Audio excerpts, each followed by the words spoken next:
que toques el cielo, pero no el suelo, sí que créetelo. Quítate el velo velozmente, bro. Vívete tu sueño, pero despierta a la hora que toca. Esa hora, motherfucker, wake up. Yo me meo en tu cubata antes. Bebo matar ratas con tan. Vaya al bosque a lo Tarzán mientras enlazan. Fraternidad en casa con su polo colistera a estrenar. Te han dejado en el desván de su pensar un mar de ideas. Son grandes ideas ardiendo en chimeneas antiguas. Ríe Dios al ver que te santiguas. Su mente y su luz son ambiguas como mi voz. Lo que para ti es un don, para mí una misión fija. Mis versos son de ninja, tu poesía pa' pijas que no se fijan, caen más allá del cristal. La matriz hipnotiza, mi energía os hace trizas. Yo en mi nave nodriza, comiendo pizza con piña, moldea toroides, córtices. Con mi mente arborescente, junto con Isis y mi luz para crear pegasos en nace, pero cánticos lemurianos me hacen sentir como en mi hogar la noche se avecina y se afilan colmillos de vampiras psíquicas. Frecuencias del malestar las alimentan. Nuestro deber es tener las raquíticas. Bazookas espaciales latada con la función del sol central, causando desinformaciones bíblicas. Todo lo existente es relativo, o al menos la materia que te describo. Soy antipersonas como las minas y mino. La moral del que venga a negar lo que digo con la mira pues tan ombligo. Si me retiro del partido que sea como Figo, conocidos en me la pelan verdad. Si en mi barrio me conocen más que tú a tu enamorada. No hay payasos, solo en anémonas. Cigarcolada Andrómeda eres. Conserva tus células primigenias o no podrás volar. El virus se llevó a unos cuantos, pero el ego a más. Se elevó el más a la opulencia, digo ciencia. Debajo el satanás en el espejo. Jesucristo, la conciencia del plan. La tierra y su paz están vibrando. Los sentimientos son la trampa que están manejando. Los hilos de los cuales tú y tu ego estáis medio colgando. No es que yo sea un superdotado, ni tú. Solo lo que tú sabes de mierda yo sobre el cosmos. Que lo estudio y profundamente sano me lo tomo. Si no ya hubiera ido a visitar al doctor, porque no soy devoto, mucho menos un santo. Yo jamás puedo, pero dale que asalto. Cuando en verdad sé que tendría que sudarme todo la polla, pero pienso que hay que vivir por algo. Que en el letargo cure lo enfermo. Sabor amargo, remedio eterno. Me pregunto a toda esa gente que le he hecho y canalizo desde el cielo un verbo así hecho, bro.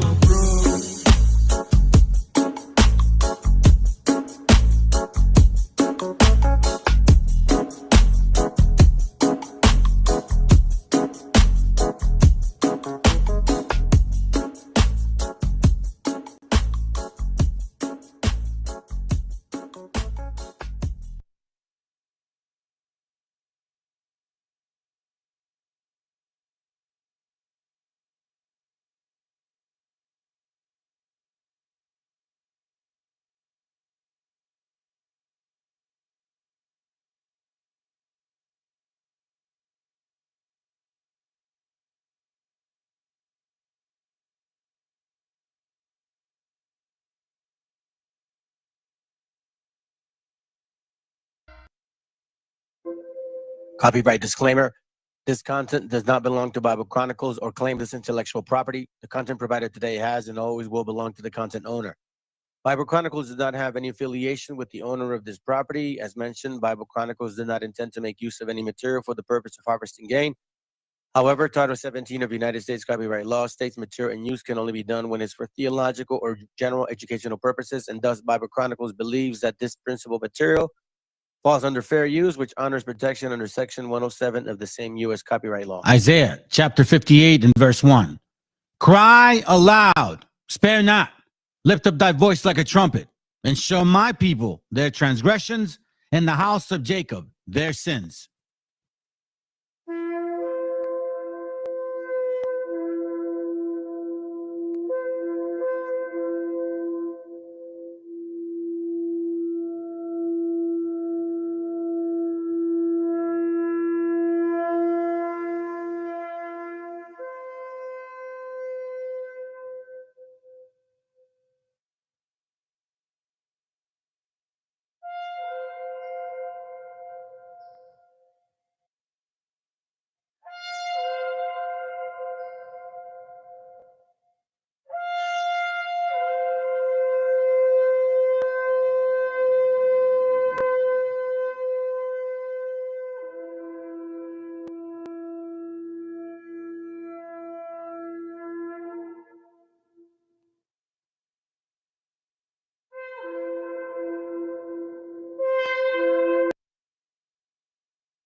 This is the music from the my niggas. Yeah, man.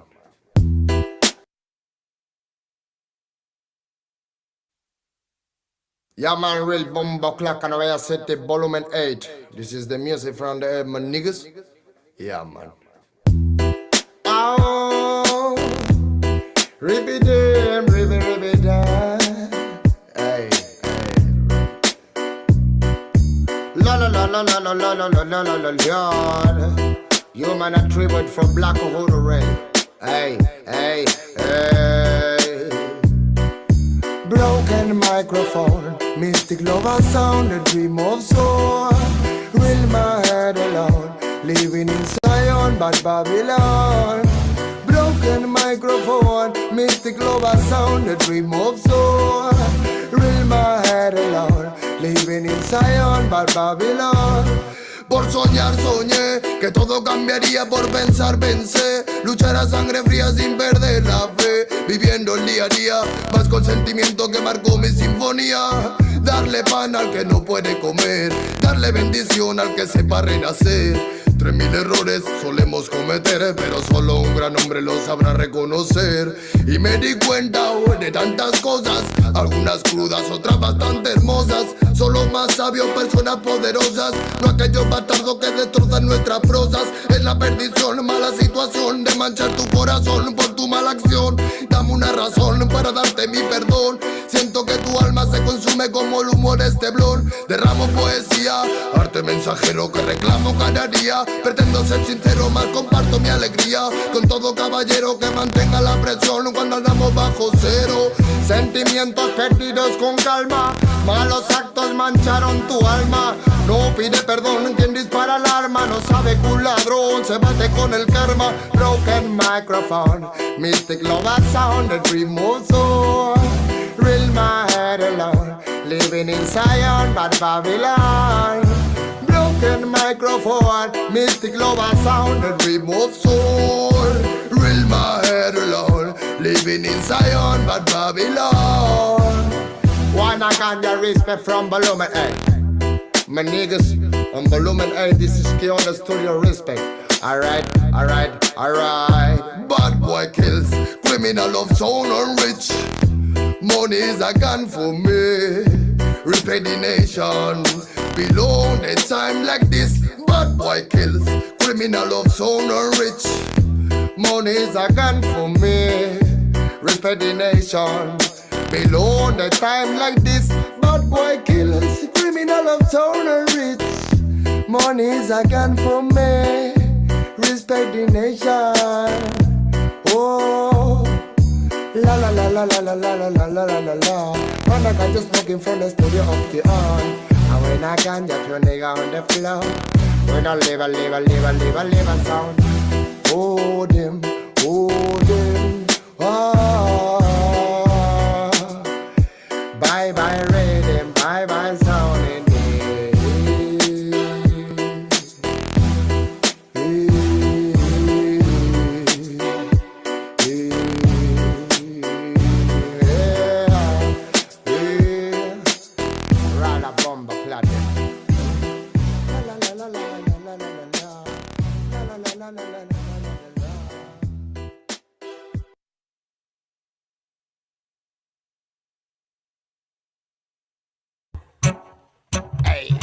original. Canaway City on a production key on. Ribby them, ribby boy. Baby. Original from the world. Reggae music warrior them. Ay, yeah man. Representando el sonido callejero, nego. Respect and love, more love. Pure nigga, respect, bliss. Ya no hay camino que recorra tu pasado, tan solo cicatrices de batallas por ganar. El tiempo dice quién se quedará a tu lado y quién dará la vuelta para nunca regresar. Toda persona tiene su forma de amar, pero pocas con amor y solo queda soñar. Lo que daría por llenar este lugar con el tacto de una flor y la música del mar. Cuánto nada cuesta tanto como tener el cielo entre mis manos y no ver a quién se va. Canto y así curo mi llanto, doy gracias a la vida por la familia y que solo de verdad. perder el poco tiempo de ti. Hay guión, dispáralo, el resto lo pongo yo. Puro sonido de alegría en el blog. Ey, tic-tac suena el reloj. Y recuerdo que no debo perder el poco tiempo de ti. Hay guión, dispáralo, el resto lo pongo yo. Puro sonido de alegría en el blog. Ey, Seishan, I call it with a connection, them. Original reggae music, que un estudio presidente. Háblame de amor, pensamiento que no tienes, mujer. Y eso solo lo sé yo, que no me diste ni un día de placer. Y pide, muévelo, muévelo, muévelo. El sonido en la party, tremendo champion. Y dice, muévelo, muévelo, muévelo. Original Labón. Y dice, voy navegando por el mundo. Dame solo un segundo y te muestro quién soy. El mensaje más profundo, con el papel me fundo y chilla root boy. Caminando por el mundo, dame solo un segundo y te muestro quién soy, boy. Reggae music dance, I roll them. Call it with zone, call it with them. Call it with forever, key on for president. Warrior, original of them. Hey, y dice, ¿cómo voy? Navegando por el mundo, dame solo un segundo y te muestro quién soy. El mensaje más profundo, con el papel me fundo y chilla root boy. Caminando por el mundo, dame solo un segundo y te muestro quién soy. El mensaje más profundo de Call with them, original fire, fire music warrior. Que un estudio original, them,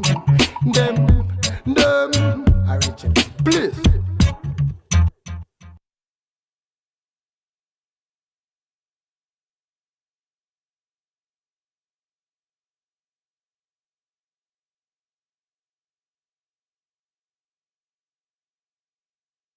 El autor viene a decirnos con mucha firmeza y gran convencimiento lo mismo que nos decía en el siglo XVIII el barón de Holbach, ¿no? Un filósofo francés de origen alemán. Si nos remontamos al comienzo, entonces hallaremos que la ignorancia y el temor crearon a los dioses. La fantasía, el entusiasmo o el engaño los adornaron o desfiguraron. La debilidad les rinde culto, la credulidad los conserva, la costumbre los respeta y la tiranía los apoya para que la ceguera de los hombres sirva a sus propios intereses.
Night. So anyhow, let's start off with the video, and we're gonna go through. Let's say we'll start at 3 minutes,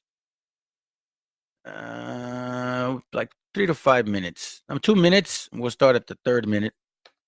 That's your Give me a second. And again, it's not necessarily this school. I'm not targeting IUIC. I sincerely was looking for any other school that would talk about this subject, and I didn't find any. Okay, so I'm not trying to be dismissive or luring somebody, or I'm being deceptive and trying to create hate. No, I like I said, I looked for it, no, couldn't find it. And I was not going to go to the so-called white man because I already know they're not explaining anything. So I thought, well, let me see if these guys maybe might be able to. So I listened to them, and here's their explanation of things, okay? So let me be quiet. We'll run to the 5th minute. It's regarding Abraham. Knowledge of God. So this class is going to increase y'all in the knowledge of God. All right, so let's go to Genesis 11 and 27. The seed of Abraham. The book of Genesis, chapter 11 and verse 27. Now these are the generations of Terah. Terah begat Abram. Right, so Terah begat Abram. We will later know him as Abraham, but right here he's Abram. All right, the son of Terah. Read. Nahor in Haran. And Haran begat Lot. Read. And Haran died before his father Terah in the land of his nativity, in Ur of the Chaldees. So it says the land of the nativity was Ur of the Chaldees. So where was Abram at first? In Ur of the Chaldees. Let's get Judith chapter 5 in verse 1. So now the question is why? Okay, it's mentioned, but why was he there in the first place? Why wasn't he in Africa or in Europe or up in Russia or up in China? Why was he sojourning in the Ur of the Chaldees? Let's continue. Judith chapter 5 and verse 1. Make sure y'all follow. This is one of them classes where you can't pop in and pop out and expect to know what the hell going on. Everything gonna tie in together throughout the full course of the class. Judith 5 and 1. The book of Judith, chapter 5 and verse 1. Then was it declared to Holofernes, the chief captain of the army of Assur. Holofernes. Go ahead. Holofernes, the chief captain of the army of Assur. Hey, shalom, fam. I again, let me remind y'all, you two both that are listening, appreciate y'all being here. The topic is Abraham, the friend of God. I was trying to find a different, like any kind of school that would teach this subject regarding Abraham. I wasn't going to go to the white man, so-called white man, and listen to their Christian doctrine on them. They don't really know. They don't know what they're talking about. Not really. So I figured, let me see who I can find. I only found IOIC. Okay, GMS, ISUPK, Zakari. I couldn't find anything. So I'm like, okay, well, I'm not targeting them. Okay, just again, it's a topic. This is their breakdown. This is what they're saying regarding Abraham and all of that stuff. Okay, well, let's find out what they're saying. Where they're reading Judith, which we're going to touch eventually. That the children of Israel had prepared for war and had shut up the passages of the hill country and had fortified all the tops of the high hills and had laid impediments in the campaign countries. Right. So this chief captain is in charge of this army that's going through and conquering and defeating all these lands, all these nations. But he come up on Israel and he sees all type of. So basically, Judith 5 is just talking about that there's some other nation. Like, wait a minute, who are you guys? What they're about? They're inquiring about our people. Okay. Hills fortified and protected, and he's like, man, what the hell are these damn hills? You know what I'm saying? What's up? Read verse 2. Wherewith. Let me fast forward this because they're gonna go through the story here. Let me see. Country. And what are the cities that they inhabit? Yeah. Inhabited no tree. Out of the mouth of the history of the Israelites. Read. And there shall no lie come out of the mouth of thy servant. Read. This people are descendant of the Chaldeans. I remember that. Descendant of the Chaldean. These words matter. Descendant. Why descendant? Why? And then why just walk over that? Watch this. What? Of the Chaldeans. They are descendant of the Chaldeans. Why did he say that? Eliakim.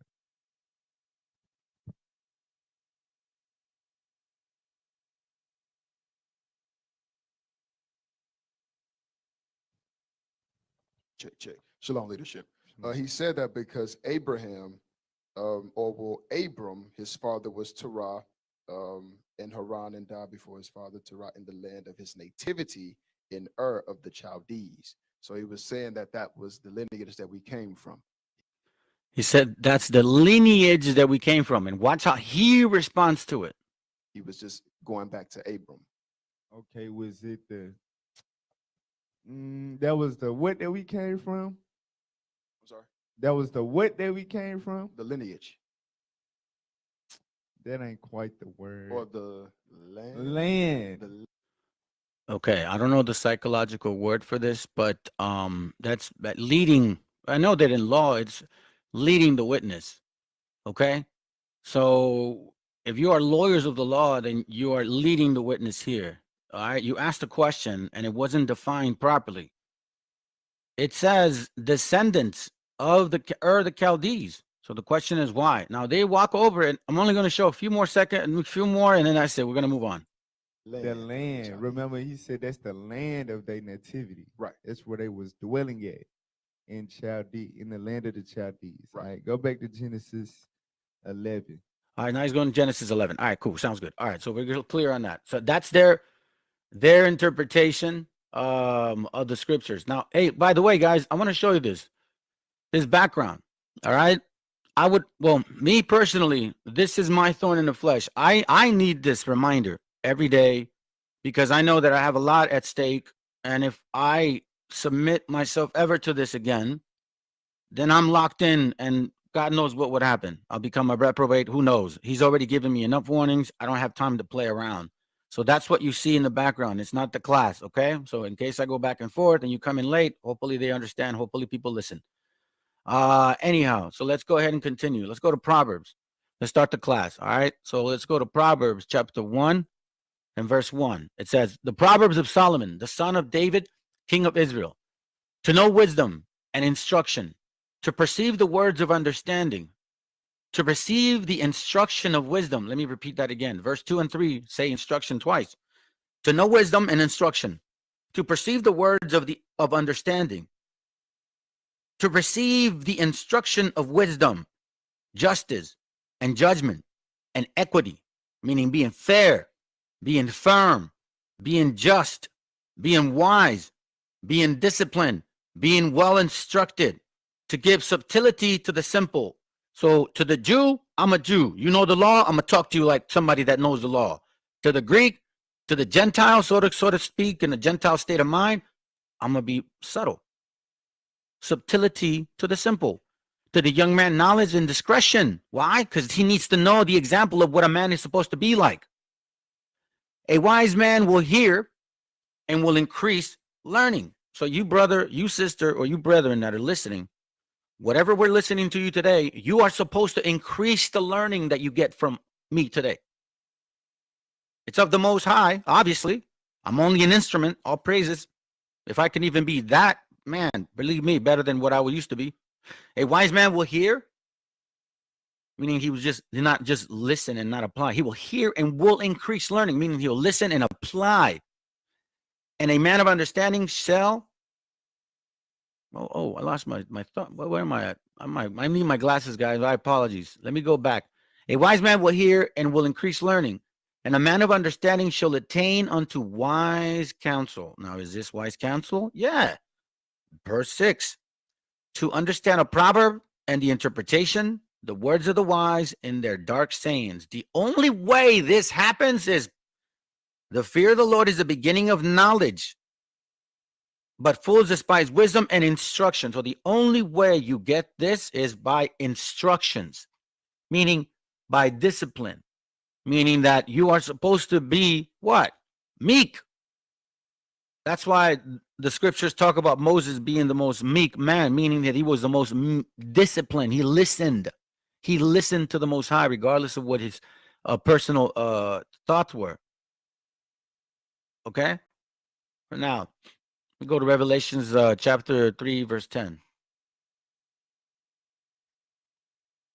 It reads, because thou hast kept the word of my patience, I will also keep thee from the hour of temptation. So that's something that always stood out to me. Why the hour of temptation? If we've had the so-called white image for more than 500 years, it says here, I will also keep you from the hour of temptation, which shall come upon all the world to try them. that dwell upon the earth. So are you saying, One West, that 5 minutes or 1 hour is 500 years? Where does the Bible say that? So my question is more of, what's this last hour, which shall be upon the whole world? And we're starting to see it. We're starting to see it because we already dealt with one. We dealt with one Jesus. Now we're dealing with another one. Matthew 24. Then, if any man shall say unto you, Lo, here's Christ, or there, believe it not. IUIC, ISUPK, Sakari, GMS. I believe Sakari is a little more neutral than all of them. The main ones, right? And OGG. I don't know those other ones. Or House of David or House of Israel, whatever. HOI or HOD. But I do know that they claim that they have the truth. I know IUCPK says that they have 100% truth. No doubt about it. That's what they say. But the Bible says otherwise. The Bible says, if there be any man, verse 23, if there be any man that say to you or say unto you, Lo, here's Christ, or there, believe it not. That is contrary to what they're saying. We have the 100% truth. I sometimes wonder if they really read the Bible for what it is. Verse 24. For there shall arise false Christ and false prophets, meaning false teachers, telling y'all that Abraham doesn't really matter. Isaac, Jacob is what matters, because that's when Israel became Israel, or Israelites, because Jacob's name was changed to Israel, so to speak. But yet they forget that they call themselves Hebrews, and that came from Eber. For there shall arise false Christs and false prophets, and show great signs and wonders, in so much that if it were possible, they shall deceive the very elect. How are these great signs and wonders? They're able to break down the scripture. So our people are like, oh my God, they must be Hebrews. They know how to break down the Bible. Wow, this got to be Christ. Yeah, you're right, brother. The white man did this to us. That's what we knew. So I don't blame y'all for saying that, for assuming that at first. Excuse me real quick. I don't blame y'all for assuming that at first. Of course, I believe that my as well. But then as you start studying the Bible for what it really truly is asking for, then you find out, why are you guys running to the Messiah? Which I understand you could, you should, right? But not in this sense. Because the scriptures don't ask you to do that. It says, Isaiah 51 says this, exactly like this. Excuse me. Exactly like this, it says, hearken to me, ye that follow after righteousness. Okay, so listen to me, you that want to keep the laws of the Most High, ye that seek the Most High. You see that? He's literally saying, listen to me, guys. Hearken, meaning hold on to what I'm about to tell you. Like me grabbing your shirt. Hearken to me, bro. Listen. You that follow after righteousness, you that seek the Lord. That's kind of what he's saying, right? Look unto the rock whence ye are hewn. So me telling you, all right, you want to know where God is? You want to do his laws? Look unto the rock that I built. Like what? Yeah. Look unto the rock which ye are hewn, meaning cut, and to the hole of the pit whence ye are digged, meaning he took Abraham out of some pit, some rock, and he polished it and cut it perfectly to what he wanted, because he saw something in Abraham. Why? Because Abraham was always a Hebrew, first of all. Then it says, look unto Abraham your father. That's an instruction. The wise man will take the interpretation and add on to counsel. Look unto Abraham your father, and unto Sarah that bare you. It's Noah, Shem, Abraham, Isaac, Jacob. Okay? And then it says, for I called him alone, and blessed him, and increased him. And the verse before says, if you want to listen to me, hearken unto me, ye that follow after righteousness, ye that seek the Lord, look unto the rock when ye are hewn, and to the hole of the pit when ye are digged. That's basic black and white instructions. It is not complicated to see. Hey, Shalom, Eastside 115. Oh, thanks to the Most High that I never joined a camp. Always felt that they were false in their teachings. Yes, sir. Shalom, hermano. All praises to the Most High. And you know what? Some of us had to walk that way. You know what I'm saying? So there's some brethren that had to walk that way, and Lord willing, they're starting to wake up. There's some that did walk that way and they lost the spirit, man. So that's the scary part. So yeah, you're right. All praises that you didn't go through it. But you know, some of our brothers make it, some of us don't. You know what I'm saying? So anyhow, let me continue. All right, so far so good. We're understanding now that Isaiah 51 is literally saying, if you want to follow me, you want to look at the Most High, well, look at what Abraham is about. Wait a minute. Okay, well, shoot. Those are instructions. I'm going to follow that. So look unto Abraham your father, and unto Sarah that bare you. For I called him alone, and blessed him, and increased him. Now, there is a reason why this is in there. Because the Most High knew that there was going to be false for Christ, false prophets, false teachers, claiming to say the Messiah is here, the Messiah is there. And he says, don't believe them. He's literally saying, don't believe them about the Messiah. Don't believe them. So anything that has to do with the Messiah, don't believe them. Now, it says in John 7:38, let's clear this up for you, One West camps, because you're going to probably say, yeah, you're the devil teacher. Okay, cool. Sounds good. Look at this. John 7:38, he that believeth on me, as the scriptures had said, out of his belly shall flow rivers of living water. What does this have to do with how he looks like? So Revelation 1:14 is everything? So if that's the case, if your doctrine is based on Genesis 2:7 and Revelation 1:14 and Jeremiah 14:2, then guess what? John 3:16 is a legitimate doctrine. That is a legitimate doctrine then. So now we can twist the words because listen, brothers, this is what I've been hearing, okay? So Deuteronomy 28:49 now. It has nothing to do with being so far away, like in another continent. No, they're telling me now, okay? And then sending me messages saying, well, brother, you know, the other land and from far away or whatever it is could also be like the next city or your neighbor's house. Let the Most High strike me if I'm lying to you guys. They literally said to me, one particular brother from this camp said, well, it could also be your neighbor's house. What? So in that case, man, then John 3:16 all day, every day, baby. Shoot, man, I might as well be Christian now. You see what I'm saying? He that believeth on me. What is it that you believe on him? He is a representation of the Most High. So if the Most High says, you that looks unto me, that wants to follow righteousness, look unto the rock that I cut from, then it says, if anybody says, hey, if there's Christ is here, Christ is there, don't believe him. Those are simple instructions, but we're believing a black Jesus and a white Jesus. Let me show y'all something.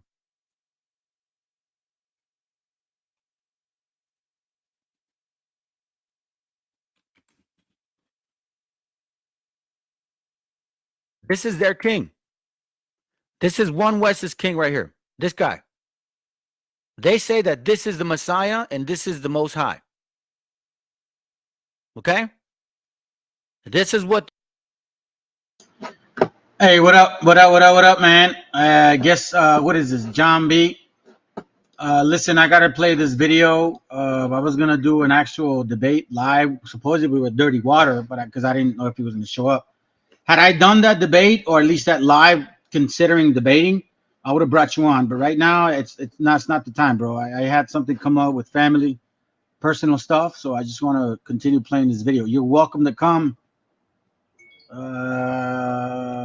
Do me a favor. Here's my email. Ready? Hold on, okay. Ready? 144K is. Hey, mama, can you please hold on? 144K. I'm gonna go get your. Hey, listen, stop. This records our voice. Yes. Woke@gmail.com. That's my email. So email me your information so I can, chat with you, and we'll do a debate. I don't know what you want to debate about. What do you believe? What do you believe in? At least let me know. Do you like a Christian, Christmas Christian, 12 tribe chart believer? What do you believe in?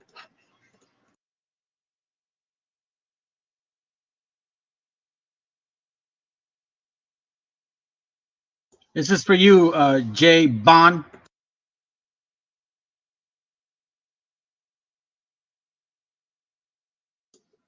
Okay, well, listen, I'm gonna continue with the video. You decide about that whole situation, all right?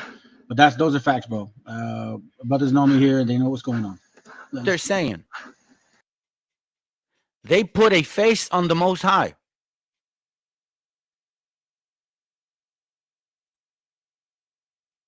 I'm gonna go just to Exodus, but there's other scriptures that say don't do this. But Exodus is pretty plain. Apparently, gonna say, well, that means to bow down. Yeah, well, you know what? You have your mind is a photogenic mind. The moment you open your eyes and you see an image for the first time, you're always gonna remember that image. Okay, it's just like if let's say you're looking at a fan, and then you close your eyes, you see the shape of the fan. Dummies. So that's why the Most High said this. Exodus 20:3. Thou shalt have no other gods before me. Before me. Before me, meaning anything that has to do with an image or like even soccer. World Cup is coming. You guys are all obligating yourselves to like wake up in the morning and get drunk and all this. That says, thou shalt have no other gods before me. Just like Ecclesiastes 12:13, the whole conclusion of the matter is what? Keep the commandments. Thou shalt have no other gods before me. Verse 4, thou shalt not make unto thee any graven image. Any, okay? Not some, not a few, not maybe, any. Not to represent me. No. Why? Because look, it says, or any likeness of anything that is in heaven above, or that is in the earth beneath, or that is in the waters under the earth. So you see that it says, thou shalt not make any image. So why are you doing this? Huh? I'm gonna play something real quick for you. Look, listen to this. I recorded this just for this because listen, the devil has tricked us so bad that we're going to desconocidos to ask for advice on who we are according to the Bible. Watch this. Lo sé, Señor, quizás hable sin sentido, pero al malvado hay que darle su merecido. Mira al diablo en que me ha convertido, pidiéndole consejos a un desconocido. No verá cómo va. You see what I'm saying? We're asking these men for advice on who we are according to the Bible. And it says here, thou shalt not make any graven image unto thee. Thou shalt not make unto thee, any graven image or any likeness of anything that is in the heaven above or that is in the earth beneath or that is in the waters under the earth. So, you know what I'm saying? I'm kind of wondering. Give me a second. Let me close this up. I don't want to do this right now. Let me close this. Let me go back to the scripture. All right, so it's very clear. It's very clear. All right, so now let's go to Genesis 11 because that's what the kid was going to jump on, right? All right, so now let's go through the descendants. Genesis 11, I'm going to read just a few things, but as you can see, I'm going to give you the lineage of Shem. All right, so Genesis 11:10 starts with the descendants of Shem. These are the generations of Shem. Shem was 100 years old and begat Arphaxad 2 years after the flood. All right. And Shem lived and begot Arphaxad 500 years and begot sons and daughters. Okay, so if you go down all the way, then it says, verse 14, and Salah lived 30 years and begot Eber. And Salah lived after he begot Eber 400 years and begot sons and daughters. Then it goes Eber, Peleg, Serog, Nahor, verse 24. Nahor lived 9 and 20 years, so 29, and begat Terah. And Nahor lived after he begot Terah 119 years and begot sons and daughters. And Terah lived 70 years and begot Abram, Nahor, and Haran. So Terah had more. Nahor had more than just one kid. Terah, he had begot sons and daughters, but they're mentioning Terah only. So why Terah? Yeah, you see that? Why Terah if Nahor had sons and daughters? He didn't pick a woman. And he didn't pick any other brother. He picked Terah. Lived 70 years and begot Abram, Nahor, and Haran. So he named this kid again. All right? Like his grandpa. Like his dad, I'm sorry. So that's Nahor's descendants. Now Terah. Verse 27 and 28. This should be easy. And now these are the generations of Terah. Terah begot Abram, Nahor, and Haran. And Haran begat Lot. All right, and Haram died before his father Terah in the land of his nativity. Of whose nativity? And Haran died before his father Terah in the land of his nativity, of the Ur of the Chaldees. So this man was born here. Okay, so now we're seeing that they sojourn. Haran, and all of them were sojourning in the Ur of the Chaldees, because this is now they're mentioning the nativity where they were born. Okay. And Abram and Nahor took them wives. And the name of Abram's wife was Sarai, or Sarai, like they say it in Spanish. And the name of Nahor's wife, Milcah, the daughter of Haran, the father of Milcah, the father of Iscah. Now they're all related. And Sarah was barren, and she had no child, so she couldn't have babies. Okay. So now let's go to Abraham and marry Sarah. So now let's go to verse 31.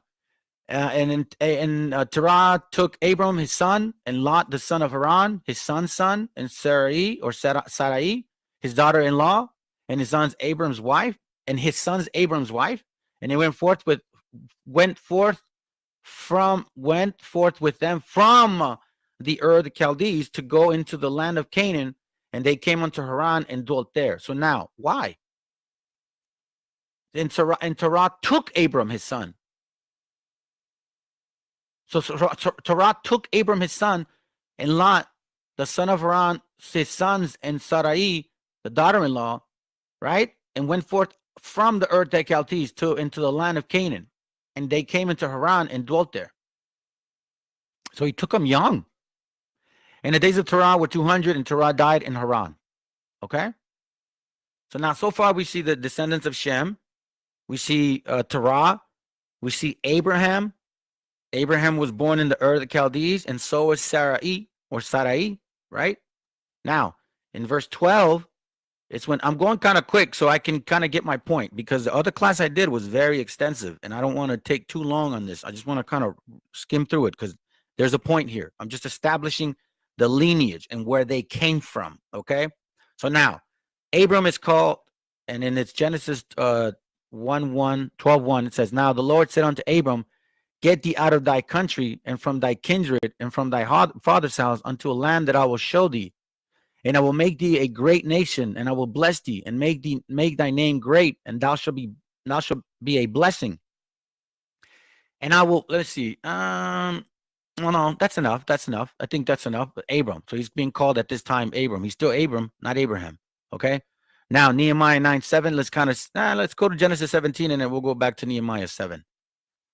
You know what? Let's just go there first. Nehemiah 9:7. Watch what he reads. It says, thou art the Lord, the God, who did choose Abram and brought him forth out of the Ur of the Chaldees and gave him the name of Abraham. So now we're seeing that Abraham was called out of the Ur of the Chaldees again. All right. We're re-emphasizing where Abram and his family were living at a time. All right. Now let's go to Genesis 17. I hope I'm not going too fast, but go back to the class. I have an extensive one on this, so I would suggest to go to that one too. But here we're just trying to get to the point. Genesis 17:5, it says, neither shall thy name or more be called Abram, but thy name shall be called Abraham. For the father of many nations have I made thee, and I will make thee exceedingly fruitful, and I will make nations of thee, and the kings shall come out of thee. The kings, meaning the 12 tribes of Israel. Okay? So now we see Abram. Now he's being called Abraham. Now let's go to Isaac's birth. It says here, verse 19.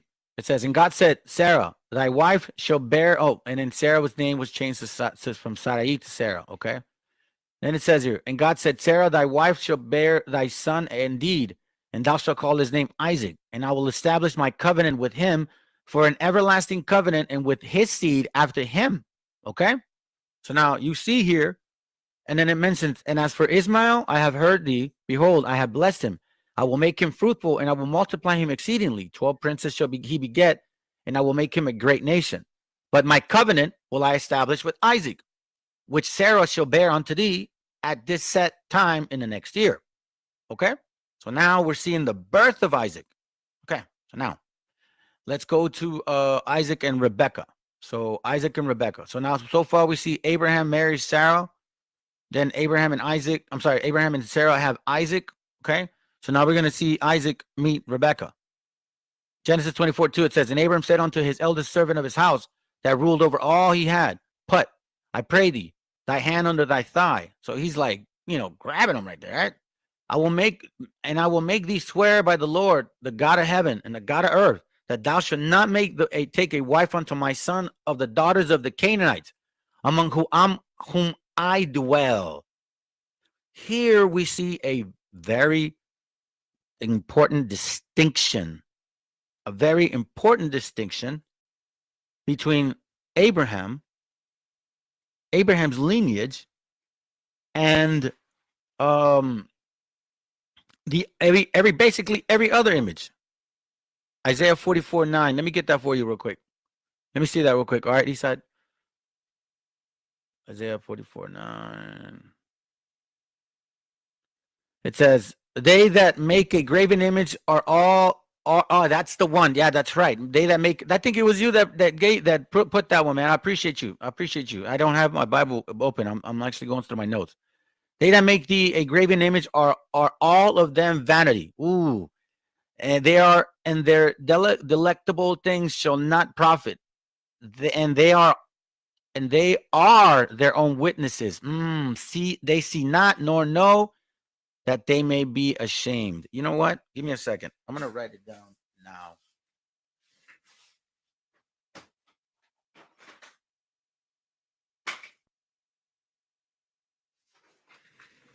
That is an excellent scripture, man. I appreciate you, brother. Give me a second here.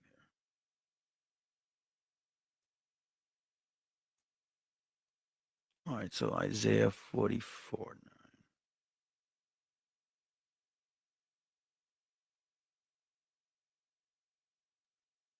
Appreciate you very much, fam. Appreciate you very much, man. That's a beautiful scripture right there.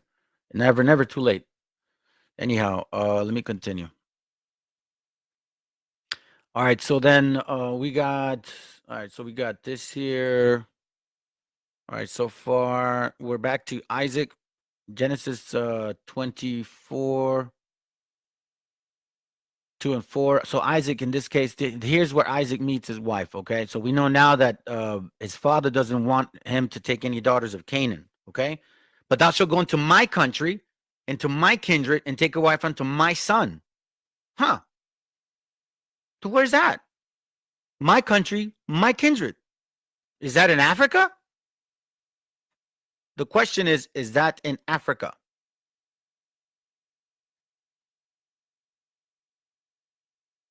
It's not. I think it says it here. And you know what? Let me go to 25. Women will not be willing to follow me. And Abraham said, beware, thou bring my son thither, then to the father's house. Okay, here goes. Verse 7 says, the Lord God of heaven, which took me from my father's house and from the land of my kindred, which spake unto me, and that swear unto me, saying, unto thy seed will I give this land. He shall send his angels before thee, and thou shalt take a wife unto my son from thence. And if the woman will not be willing to follow thee, then thou shalt be clear from this oath. Only bring not my son thither again. And the servant put his hand under the thigh of Abraham his master, and swore unto him concerning the matter. And the servant took 10 camels of his master's, and departed. For all the goods of his masters were in his hand. And he arose and went to Mesopotamia, into the city of Nahor. Okay. Then it says, and he made his camels to kneel down without the city, by where a well of water at the evening, even the time that woman go out to draw water. Even like in the evening, the time that women go out to draw water. And he said, O Lord, God of my master Abraham, I pray thee, send me good speed this day, and show thy kindness unto my master Abram. Okay. So now you start seeing, behold, and there comes, let's say, and behold, I stand here by the well of water, and the daughter of the man of the city come out to draw water. So as you can see, where you at? I want to get to the point. And it came to pass before, verse 15, came to pass before that he had done speaking, that behold, Rebekah came out, who was born of Bethuel, son of Milcah, the wife of Nahor, Abram's brother, which her pitcher upon her shoulder. So they're relatives. They're relatives. So now we see Isaac and Rebekah. We don't got to read more. We know that they met. We know that they had Jacob. Okay. So now let's go to verse 25 and 20. It says here, and Isaac was 40 years old when he took Rebekah to wife, right? The daughter of Bethuel, the Syrian of Padam Aram, Remember that word. And the sister of Laban, the Syrian. Remember, the daughter of Bethuel, the Syrian of Padam Aram. And Isaac entreated the Lord for his wife because she was barren. You understand now? So she was barren, and the Lord was entreated of him, and Rebekah, his wife, conceived. So here we see now of Jacob. All right. So now we see verse 24 and 25. It talks about the Esau and Jacob, yada, yada, yada. We already know that. We know that. Okay. That's not a main issue here right now. So now let's go to Genesis 28, because then Jacob meets Rachel. Okay. Remember, I'm showing the lineage here. The lineage never went to no African. All right. Because he met this woman. Watch this.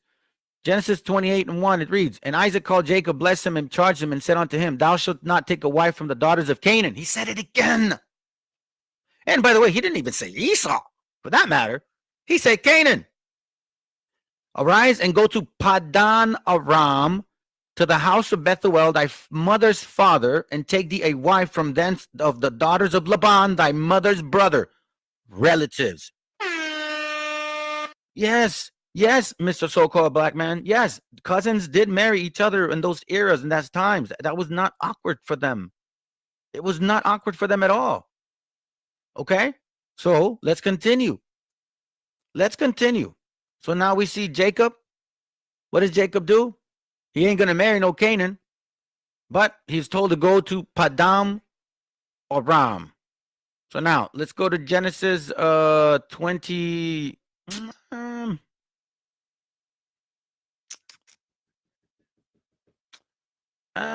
Let's Genesis 28 to, let's go to Genesis 48. Let's go there real quick. I'm gonna show y'all something.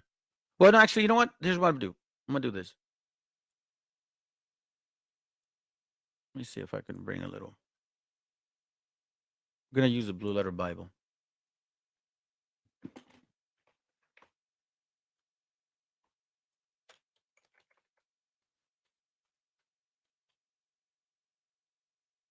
Blue Letter Bible. Okay, now we're gonna go to Genesis 28. I'm gonna show y'all something. Let's find out what this means. Genesis 28. It says, and Isaac called Jacob and blessed him and charged him and said unto him, thou shalt not take a wife of thy daughters of Canaan. Arise and go to Padam Aram. Why there? Now, this is a Blue Letter Bible website. You guys can use this. It's a very, very good resource. It helps you with giving the root definition of the word. Okay. So the root definition of Padam Aram is 86307 from the Concordance. Here's what it says. Strong's H6307. Padan Aram. And it says Padan or Padan Aram is a field. So Padan, a plain tableland in North Mesopotamia, in Aram. Okay, so it's a region. So Padam is basically a region. You see that? Padam, the table of Aram, Padam or Padam Aram, the region of Syria. So it's a region, a plateau. Okay. All right. So follow me here because I'm going to show y'all something. Now let's go to Genesis 48. Genesis 48 and verse 7. Watch what it reads. And as for me, I came from Padam. Rachel died by me in the land of Canaan in the way when yet there was but a little way to come unto Ephrath. And I buried her there, the way of Ephrath, the same as Bethlehem. So we see here that Rachel had already passed. But look at this.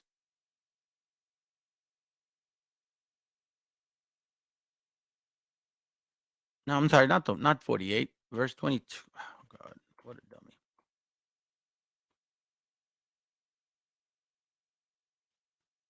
Genesis 22 and 20. Sorry, I was reading the backwards notes. It says, and it came to pass that after these things that it was told Abraham, saying, behold, Milcah, she had also borne children unto thy brother Nahor. Huz, his firstborn, and Buz, his brother, and Camille, the father of Aram. Okay, so the father of Aram. Pay attention to that. and Ches, I believe, and Hazo and Pildash and Jidloth and Bethuel. And Bethuel begot Rebekah. These 8 Milcah did bear unto Nahor, Abraham's brother, and his concubine, whose name was Remiel. She bare also Teba and Graham and Trahab. I don't know why I put all that in there, to be honest with you, but my point was this right here. Okay, it was regarding and Bethuel beget Rebekah. Bethuel beget Rebekah. Okay, so who's this Bethuel? Right, and then you're talking about this city here. Where is it at? See, Aram, right?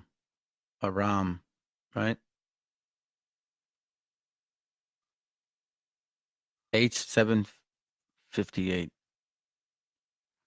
Aram means Aramaean. Aram, exalted. First son of Shem. So Padam Aram, if you really look at the translation, it basically means place of Aram or field of Aram. And in case y'all don't know this, Aram is the area where you get the Aramaic language. Okay. Now there are some areas in Pakistan where they speak square script Hebrew. They call it Urdu, I believe. So again, Padam Aram is in Iraq. H758. It's an Aramaic language. I'll show y'all something.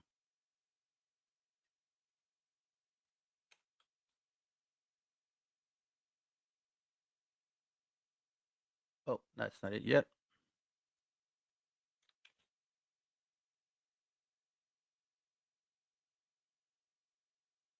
Let me see a second here.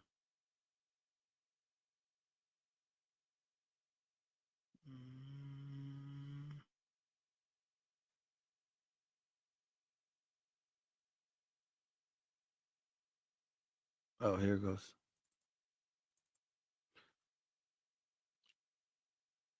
Okay. What's that about? Here it goes. So as you can see, this is the whole land, and then you see Aram right there. So this is like the Ur of the Chaldees is here. You see Arphaxad.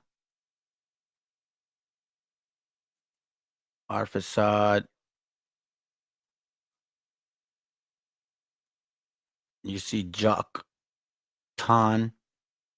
These are all relatives of Abraham. Okay, so they're sojourning in Aram, Padam Aram. You see the Ur of the Chaldees right there.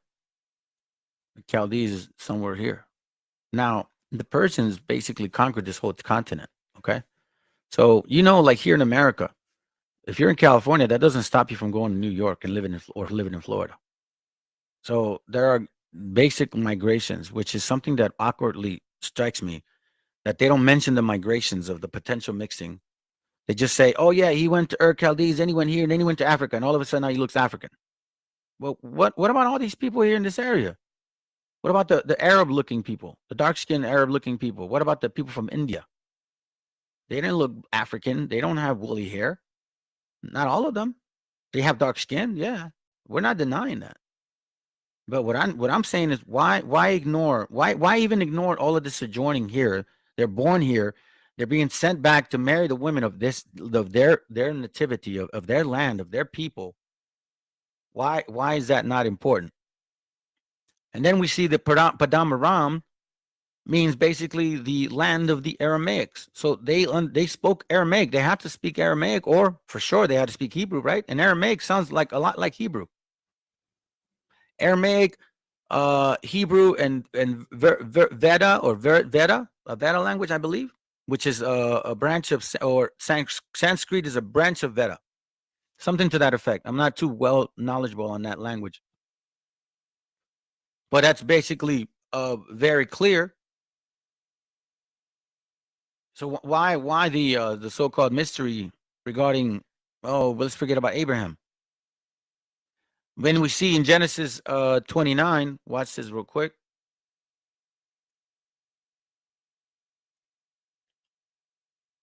Ten 11. It says, and it came to pass when Jacob saw Rachel, the daughter of Laban, his mother's brother, and the sheep of Laban, his mother's brother, that Jacob went near and rolled the stone from the well's mouth and watered the flock of Laban, his mother's brother. And Jacob kissed Rachel and lifted up his voice and wept. She was that beautiful. He couldn't hold it in. Like, wow, she's beautiful. She's my relative. He was happy because she was attractive and it was family.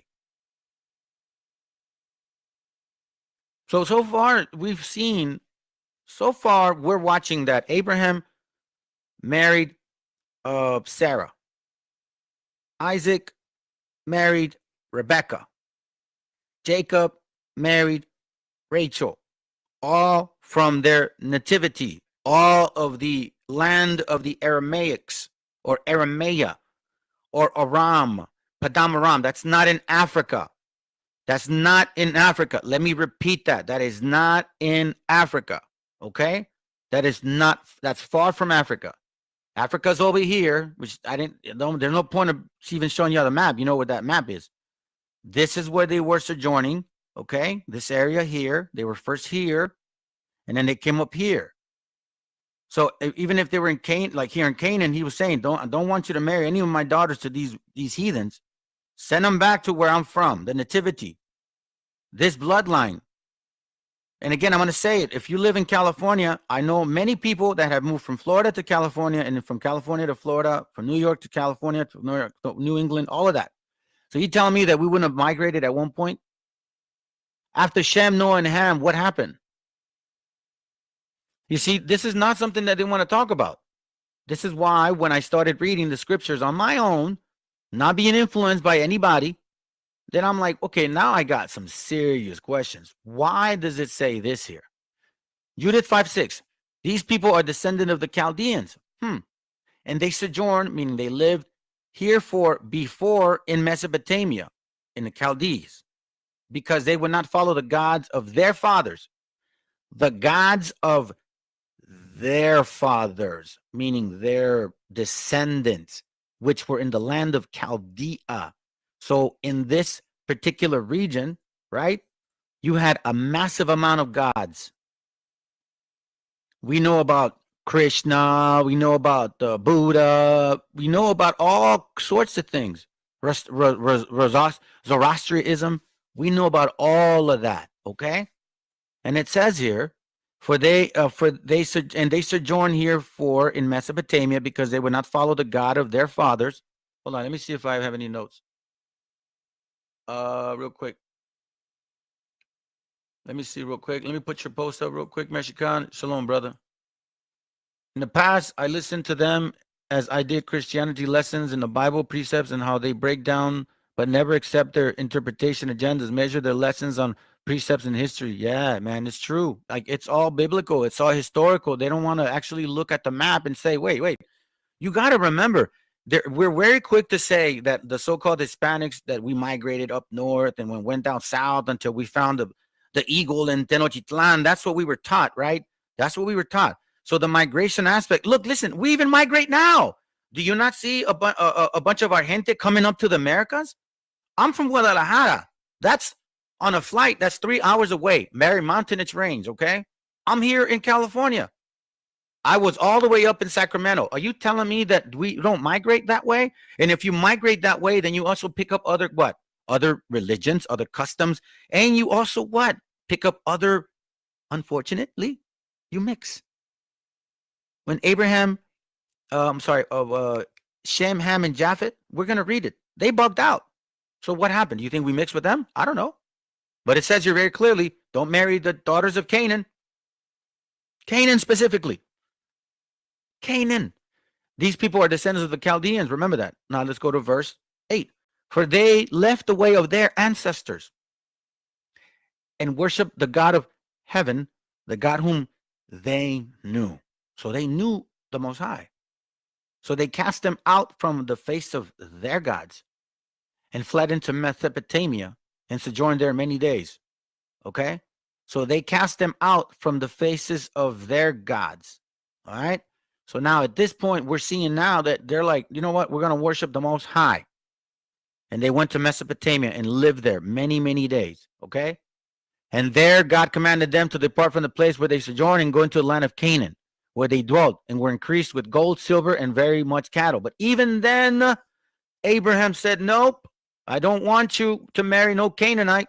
You need to go back to the land of my nativity with my people, my kindred, my cousins.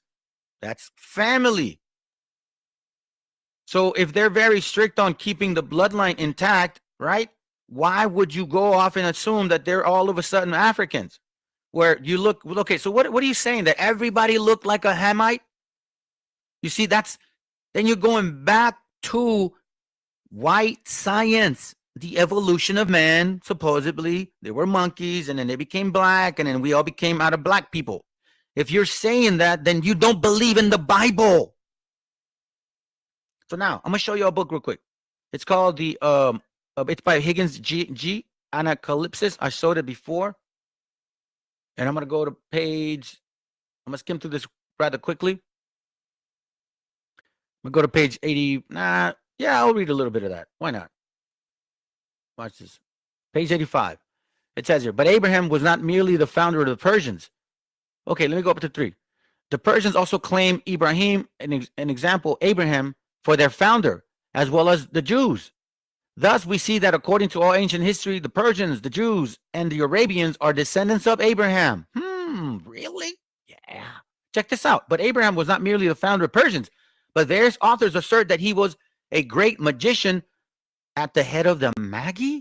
That is, he was the head of the priesthood, as our king is. As the Persian kings always were, and as the Roman emperors found it necessary to become later in the days. So we know that Abraham, his father, was worshiping other gods. Is this possible? Would he have been practicing their customs, their laws, their traditions when you were a child? I listened to my mother. I was a monaguillo. I was an altar boy. Do you think I wanted to be one? Hell no. But my mom said I better be one or I'm going to get my butt whooped. So guess what? I listened to my mama. You damn right I did. She was hardcore, man. Page 87. Dr. Hyde, after allowing that the religion of the Persians was originally the same with that of Abraham, and that it fell into Sabiism, says he thinks that it was reformed by him. You guys can continue reading. He adds that the ancient accounts call it the religion of Ibrahim or Abraham. The idea of reformation by Abraham seems to be without any proof. However, we may safely admit that this is consistent in the worship of one true God or of the Son merely as an emblem, and that it was really reformed and brought back to his spot from which it had been deviated, and from some great man, whether we were Abraham or Zoroaster, as that of the Jews was. You see what I'm saying? There's a lot involved in Abraham. There's a lot to be said in Abraham, but that's why we have to have a discerning spirit to understand what makes sense and what doesn't make sense. Watch this. This is page 94 from the same book. It says, the religion of Abraham was that of the Persians. They remember Nahor and Terah were worshiping other gods. This is not far-fetched. And whether he was a real or fictitious person, a matter of doubt, both the religions must have been derived from the same source. If Abraham really did live, then the evidence both Jewish and Persian show that he was the founder of both nations. You see pictures of the Persians. Never have you ever seen a so-called black man say Persians were black people. Now you see the movie, and supposedly they're black, but they're dark skinned. Now, were we dark skinned? Was everybody dark skinned? Well, the curse of Cain, I believe it's really the color of white skin. You know what I'm saying? That's what I believe. And again, I need to study it more, but that might be a class I would do. Anyhow, let's go to page 400. We're almost done with this book. Hold on a second, guys. Hey, let me duck my dog out real quick. He's a puppy, guys. Sorry about that, man. let me play some music real quick. Hold on. At least in the meantime. I don't want him to. I'm trying to train him. So as soon as he like asks me to go to outside to the bathroom, I definitely have to do that. You guys understand, I'm sure. Hold on. We first arrived, just Claire and I. Okay, I'll be right back.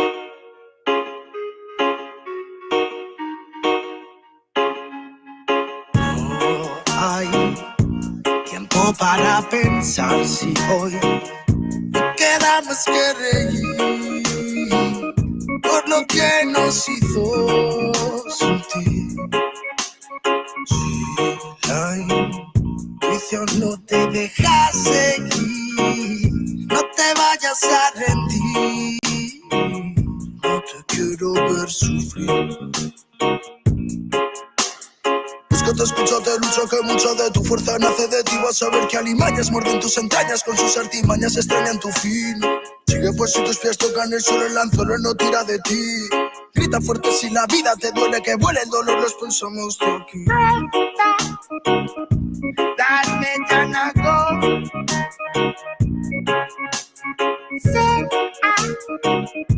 Mi llorar frío.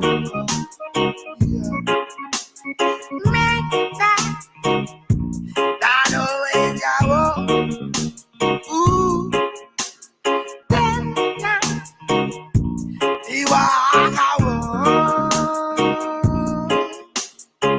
mira las nubes antes de perder las formas. De la luz del sol cuando no lo puedas ver. Cierra su boca cuando te hablen de más normas. Todo lo mal montado se ha de romper. Aunque que tú te rompas no hará más que estorbar. Si es bajo el castigo y mando de Lucifer, en verdad tú sabrás con lo que te conformas. Y yo con eso per amor traer. Hablan sin sentido y se enamoran, pero todo llega y solo te queda esperar. Pasan los segundos y las horas y sin darte cuenta todo vuelve a comenzar. Todo parece lógico en este mundo de plástico, hay que ver la fe cómo se va perdiendo. Quizás me quede afónico de ser mi propio médico y crecer sin ser un hombre que va muriendo. Tal vez me estoy volviendo loco. All praises. I appreciate y'all waiting. Okay. Anyhow, all right. Let's continue real quick. Let me close this up real quick. Okay, we're on page 400. Let me look for it. All right, a little bit back. Yeah, man, come on, man. This should be it. All right, cool.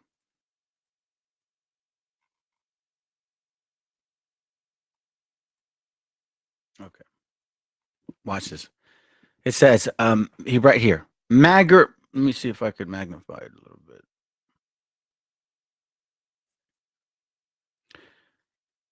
Magathanes, who was sent to India by Seleucus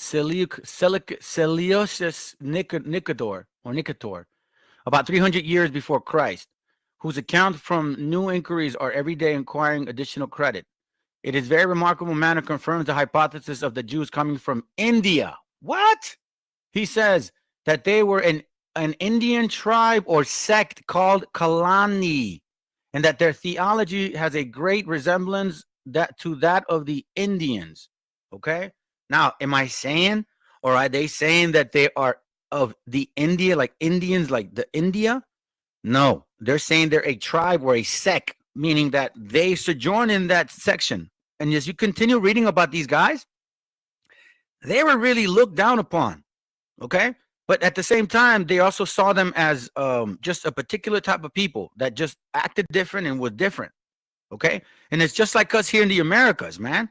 Like for example, here where I grew up, right? I'm still here, even though I'm gonna move, but I'm still here. So we have a community, you know what I'm saying? And everybody outside of that community, like we call this place Pozole, because apparently they used to sell Pozole here, and this used to be a crazy hood, right?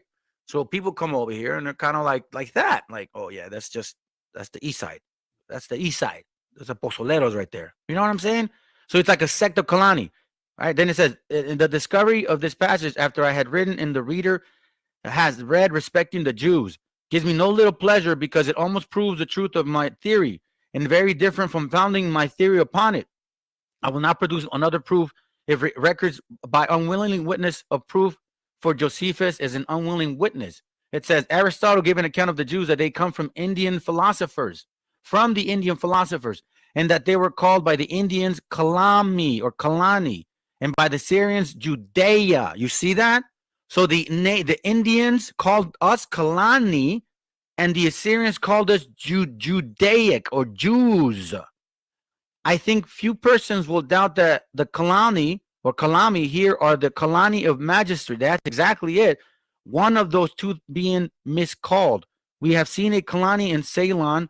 We found a Zion, Adam's Foot, Mount Ararat, Colombo, Genesis 10, Amos, okay?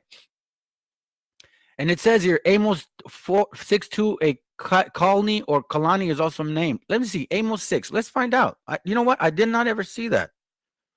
That's why I'd like to read stuff over and over again, guys, because it says 6:2, right? It says, pass ye unto Kalni and see, and from thence go ye to Hamath the great, then go down to Gath of the Philistines. Be they better than these kingdoms? Man, I'm going to have to read this. This is heavy duty right here, guys. Look at that right there. Wow. All right. Now I'm really intrigued by this. All right. So now let's go to page 92, 392. Sorry. And then we're almost done with this book. Again, it's just evidence, man. Their assumption, remember, they're assuming that, oh yeah, Genesis 2:7. Okay. Well, then you know what? Like, you're giving us that breakdown. Well, this is what we're finding so far. And this is just evidence. You know what I'm saying? Watch this. It says here, I will now state another fact, which coming from quarters whence we have it, cannot be disputed on the account of the interest of system. The tribe of Krishna has had a name, noticed by one before, book 5, chapter 2, the sect, which is very remarkable. It says, the Yadus, his own tribe and nation, were doomed to destruction for their sins, like the descendants of the Yahuda or Judah, which is the true pronunciation of Judah. They all fell in general by the mutual wounds, and a few accepted, who led through Aim Boom Wapi, I guess, a miserable and wretched life. There are some to be found in Gujarat, but they are represented poor and wretched. And it says the Yadavas were the most venerable immigrants from India. They were the blameless and pious Ethiopians. Watch this. Whom honor mentions and calls the remotest of mankind. Part of them, says the old Hindu writes, remains in this country. You see this? Let me not pass it by. Part of them, says the old Hindu writer, remain in this country. And hence we read of two Ethiopian nations, the Western and Oriental. So now, you so-called black man that you're like, oh yeah, you know, like the Ethiopian. Well, here it says that the Ethiopians came from India. From India. That's why Ethiopians don't look like a lot of African people. Let me see this real quick.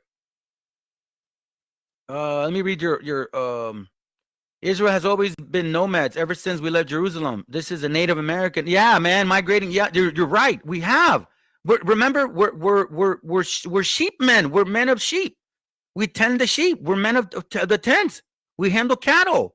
We move with our animals. Our animals have to travel, right? We find the migration. That's why our natives were chasing the buffaloes. We would migrate. Man, that's a heavy point, Meshiacha, man. That's a heavy point, bro. Matter of fact, brother, I sent you an email, okay? Because I want to talk to you about something, man. So check your email. And if you responded to me, my apologies, man. I don't check that one much, so I'll check mine as well. Anyhow, all right. So we're going there. So that's interesting. Now, this is something that I want to bring up because, again, we don't hide nothing here. Because just like this guy said, oh man, my research led me to this, and I really didn't want to. Hey man, if my research leads me to be that I'm not a Hebrew, then hey man, it is what it is. I can't I can't cry over it. I'm not no Esau. Ooh, no, the Most High didn't choose me. You see, this is the difference between the so-called Hispanics and the so-called Native Indians, right? Of the indigenous Americas. we live like that. We either are or we're not. We either are Hebrews or we're not Hebrews. We're not going to cry about it, beg our way through it. Oh, poor me, look at this. No, man. I straight up look at it like that. If we are, we are. All praises. If we're not, then we're not. There's nothing you can do. So the only thing you can do is find truth. That's it. So here we're seeing that Ethiopians, truthfully, were not originated in Africa. They were originating in India, which is why they look different than you guys. And which is why they don't look at you guys the same. I wonder why. Do your homework. A so-called Mexican, not an Arab, not a mixed Arab with African, a so-called Mexican is teaching you guys your own history. Okay? Wow. And this is not arrogance. This is confidence because I know now who I am. According to the Bible, I'm a Hebrew of the Hebrews. And according to the white man, I'm a Hebrew as well. Go figure. Because you guys run to him too. All right, let's continue. Let's get out of this page here. We're done with this book, I believe. We're done with this book. We'll probably come back to that map. Let's see. Let's go back to Judith 5:6 so now we can kind of like figure out the point. And then we're going to move on. Give me a second here. Oh, I'm going to show you that later. Okay, hold on. Where you at? Where you at? Judith 5:6. Judith 5:6.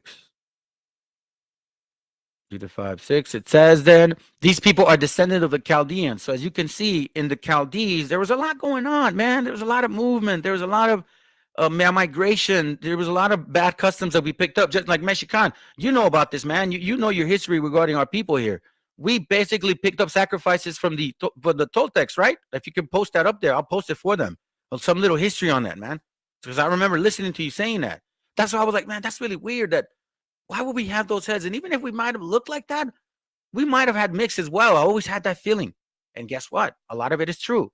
Then it says, and they sojourned here for in Mesopotamia, because they would not follow the gods of their fathers, which were in the land of the Chaldees. So these guys were worshiping who? Krishna, maybe? Zoroastrianism? You know what I'm saying? You don't know. Because at that time, it's been so long. For they left the way of their ancestors and worshiped the God of heaven, the God whom they knew. So they cast them out from the face of their gods, and they fled into Mesopotamia. Now, the way I'm reading this, I'm actually reading it in a slight difference here. So they cast them out from the face of their gods. What I'm seeing here is that wherever they were sojourning, they were also being told to leave because they didn't want to worship the gods of their fathers anymore. And you know how it is, man. If you look, let's say you grew up here in the hood and you don't agree with their ways anymore, they're like, hey, man, you better get out of here. They're going to beat you up. I mean, again, but we see, though, that they sojourned, their ancestors, and they were out of Mesopotamia all of a sudden now. And then they end up in Haran, and then they go to Canaan. But never did he tell never did Abraham, Isaac, Jacob, never did they marry women of Canaan. You know who did? Esau. Esau married women of Canaan. That was one of the first things he did because he wanted to piss off his family. Joshua 9. And then we'll move off from this topic. I think I've already hit it enough. It says in Joshua 24:2.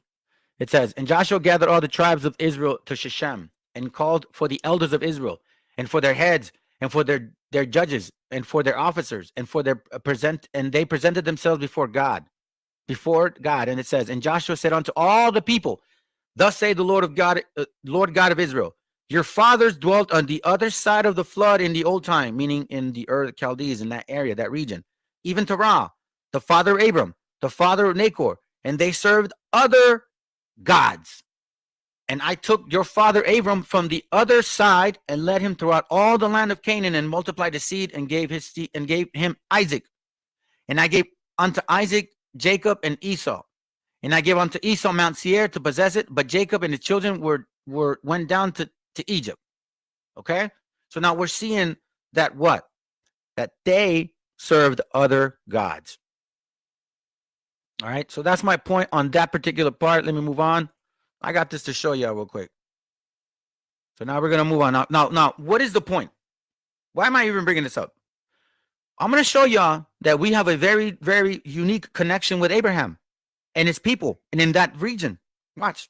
So now this video. And again, let me play the hold on, let me see. Again, just in case. Copyright disclaimer. This content does not belong to Bible Chronicles or claim this intellectual property. The content provided today has and always will belong to content owner. Bible Chronicles does not have any affiliation with the owner of this property. As mentioned, Bible Chronicles does not intend to make use of any material for the purpose of harvesting gain. However, Title 17 of the United States copyright law states material and use can only be done when it's for theological or general educational purposes, and thus Bible Chronicles believes that this principal material falls under fair use, which honors protection under Section 107 of the same U.S. copyright law. All right, perfect. Okay, so let's go.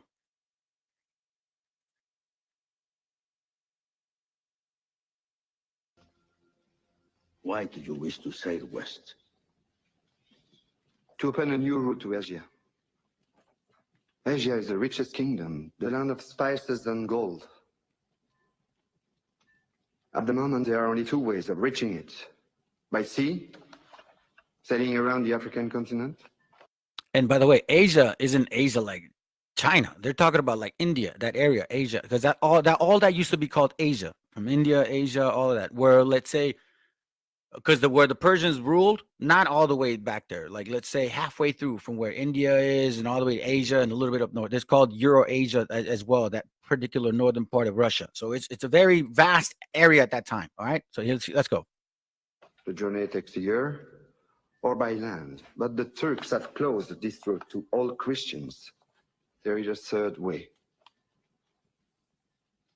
By sailing west across the ocean sea.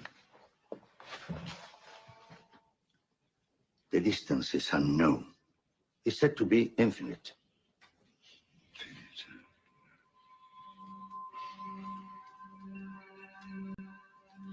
Superstition. I believe the Indies are no more than 750 leagues west of the Canary Islands. And to be so certain? The calculations of Toscanelli, Marin de Tir, Esdras. Esdras is a Jew. So what's worse? 2 minutes, and already you're a dead man. For telling the truth? Yes. We are burning people for less. The men you're about to confront have no emotion.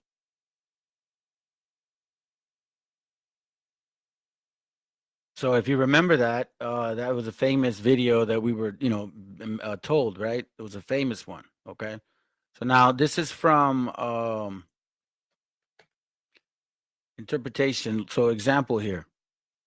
If they were supposedly going to Asia, why would they not have like some kind of other language? Instead, they didn't. We'll go like this. In 1492, Christopher Columbus landing in the Bahamas changed the whole world forever. It helped establish trade routes between North America, Europe, and ushered a new age voyage to discovery. You see that?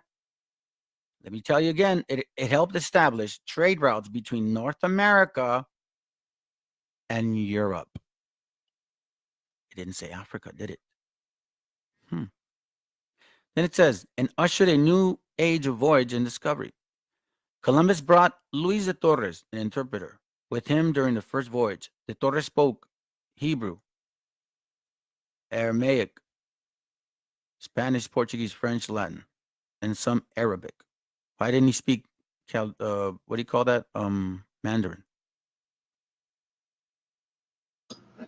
Hey, that's actually interesting that they're doing that right now. I'm going to check it out on my side over here. I'll see what they're saying. Let them play it. Curious enough, though, that they never reached out to me, even though I was supposed to supposedly debate them, one of their camps, and they canceled last minute that same day, like 45 minutes before, like at 3 p.m., something to that effect. They try to follow up and say something to like, oh, well, their elder was he didn't realize he had a class going on, but yeah, they had scheduled it prior. So I'll check it out. Let's see. But let me continue. Again, listen, man. I think at this point, especially with as much as I'm, because I do pay attention to what's going on out there too with different channels as well, and the word is getting out, man.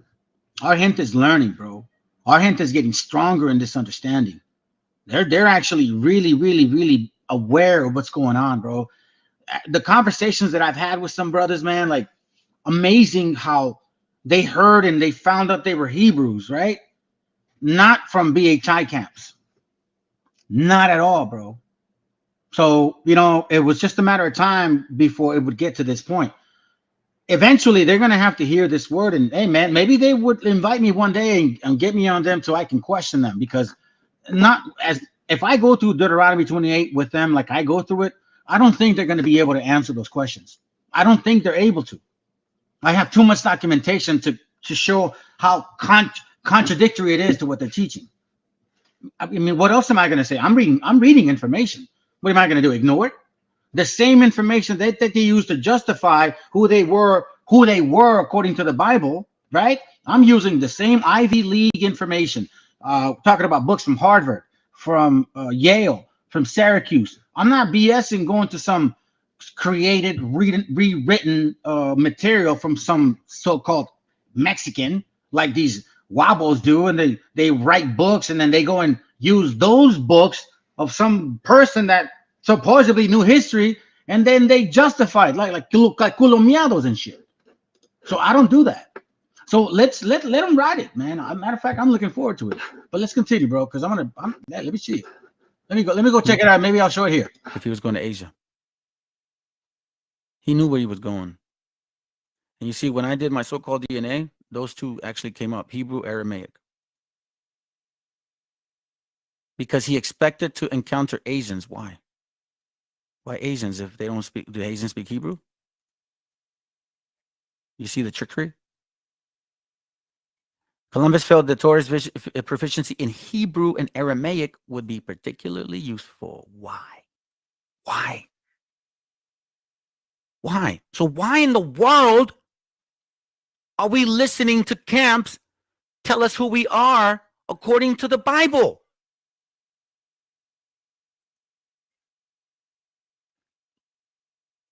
We see it very, very clearly that there was never even mention of Africa here. At the end of the first voyage, Columbus brought back native Indians with him to Spain.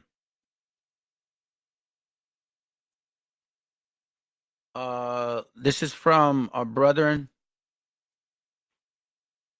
This is a book called La Historia de México.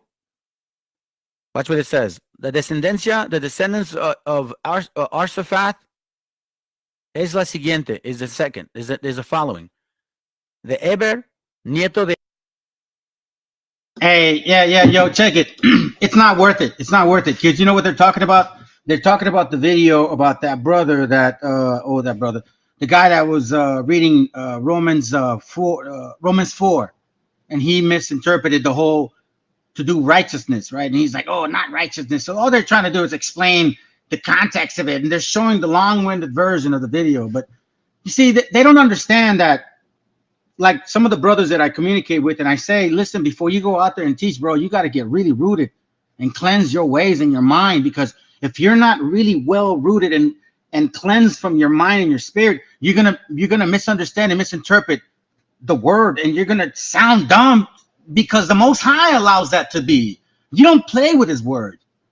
He makes sure that He checks you and says, listen, can I trust you with what I'm gonna give you? Can I trust you with my secrets?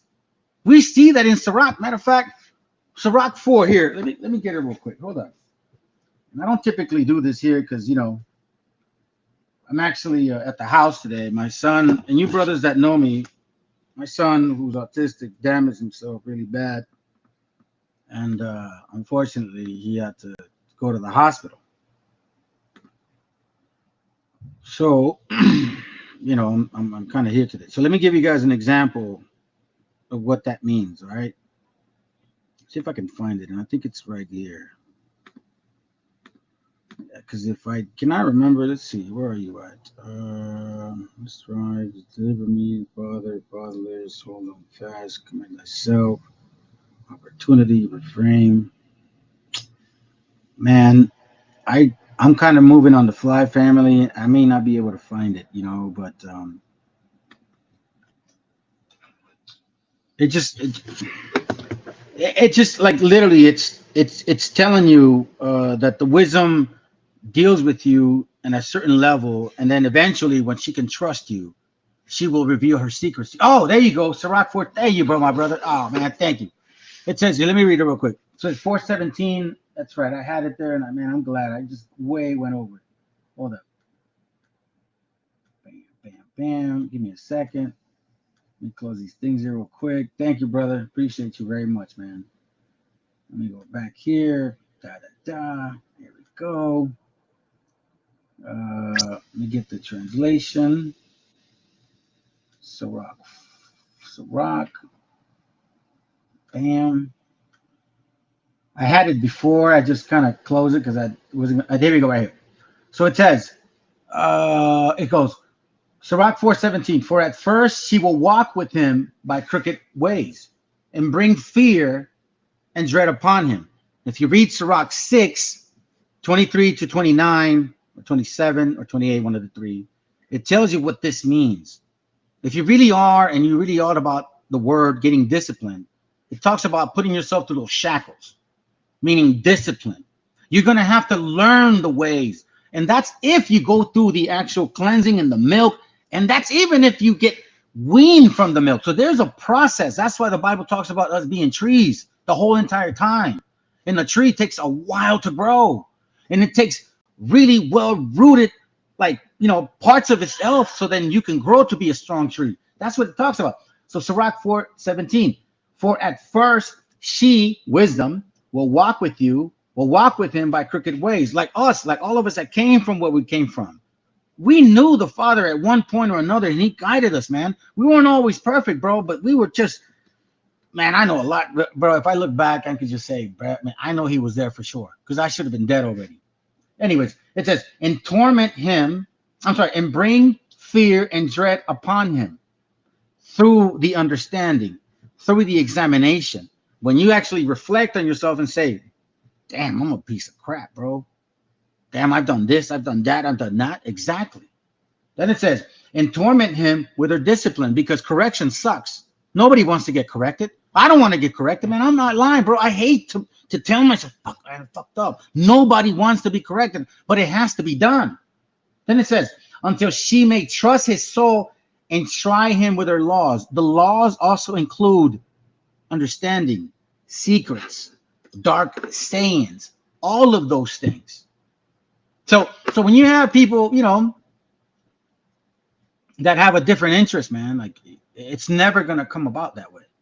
There is a method to this, kind of like I used to say in boxing. There's a method to this madness, man. The Most High has a path for us, and that's why he says in 2 Ezra 7. Here, I'll get it real quick, man, because I just remembered that. And thank you, brother, man. I appreciate you for guiding me on that, because I totally almost forgot about it. 2 Ezra 7. Check this out. It says here, I'll start at verse 3. And I said, speak on, my God. And then said he unto me, the sea is set in a wide place, that it might be deep and great. But put the entrance where narrow, and like a river. Who then could go into the sea to look upon it, and to rule it?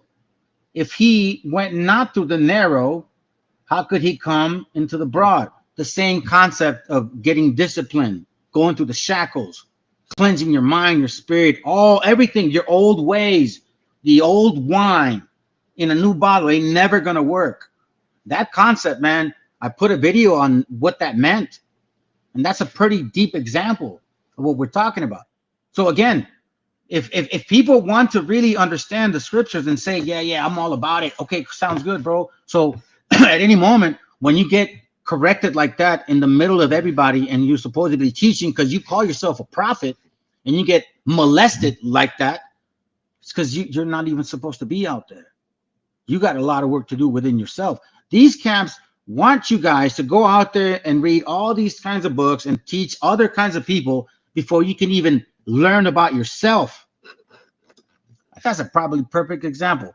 Ecclesiastes 2 or Sirach 2. Here, let me go to it real quick, because I know it's an extended verse real quick. Thank you, bro. Let me get that real quick. Sirach 2. Hold up. Here we go. Okay. Sirach 2 and 4. It says, whatsoever is brought upon thee, take cheerfully. That's exactly what the shackles mean. Matter of fact, I'm gonna hold that thought real quick. I'm gonna leave it up there so I don't forget. So let's go to it real quick. This is what I'm talking about. So this wisdom does test you, and then eventually, if it trusts you, then it's gonna wean you from the milk. That's the secret of the scriptures. Again, it's not far-fetched, and it's not really too far from your understanding. It's just you're too afraid to cleanse your mind and look at your sins and say, I've done that, I've done that, I've done that. Look at all the crevices, bro. Pick up all the rocks. Get rid of it, man. Shoot, I would even advise y'all to do a personal inventory. Write all that shit down that you guys done. That's the best way to really go about this work.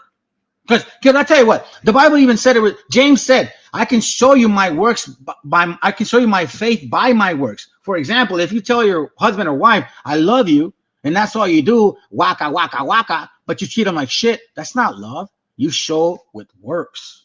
Same concept. Why are we not logical when it comes to spiritual stuff? If you are of those people, then you should have common sense. Here we go. Let's go back. Sirach 6:23. Give ear, my son. Receive my advice and refuse not my counsel. Remember, he says, hearken to the word. Remember, he says that a lot in Deuteronomy. Then it says, and put thy feet in her fetters and thy neck into her chain. Fetters are basically shackles. Like when you go to jail, you commit a crime. Like let's say you're a serious criminal. They shackle you up. Y'all seen that stuff in movies, you know, like shh, shh, shh. Well, it says have the same process in your mind because we've all been corrupted. We're all corrupt. None of us are perfect. None of us can say, oh, I'm not even Christian, Muslim, I don't know, Buddhist, whatever it is that you guys can imagine. We've done it all. Nobody here has a fucking free tree to swim on, bro. None of us. Then, excuse my language, by the way. And it says, I put thy feet into her feathers and thy neck into her chain. It's talking about discipline. Here's how I can prove it. Bow down thy shoulders and bear her and be not grieved with her bonds. Sirach 2:4. Whatsoever is brought upon thee, take cheerfully. Let me go back. Sirach 6:23-24. And put thy feet into her feathers and thy neck into her chain. Sirach 2. Whatsoever is brought upon thee, take cheerfully. Discipline, correction, some difficult situations, bro. Like, oh, why is this happening to me? Well, you wanted some wisdom. You wanted a knowledge. You think he's gonna just say, oh, here you go. This ain't the Matrix, man. You know what I'm saying? He ain't gonna plug you with some information. It don't work that way.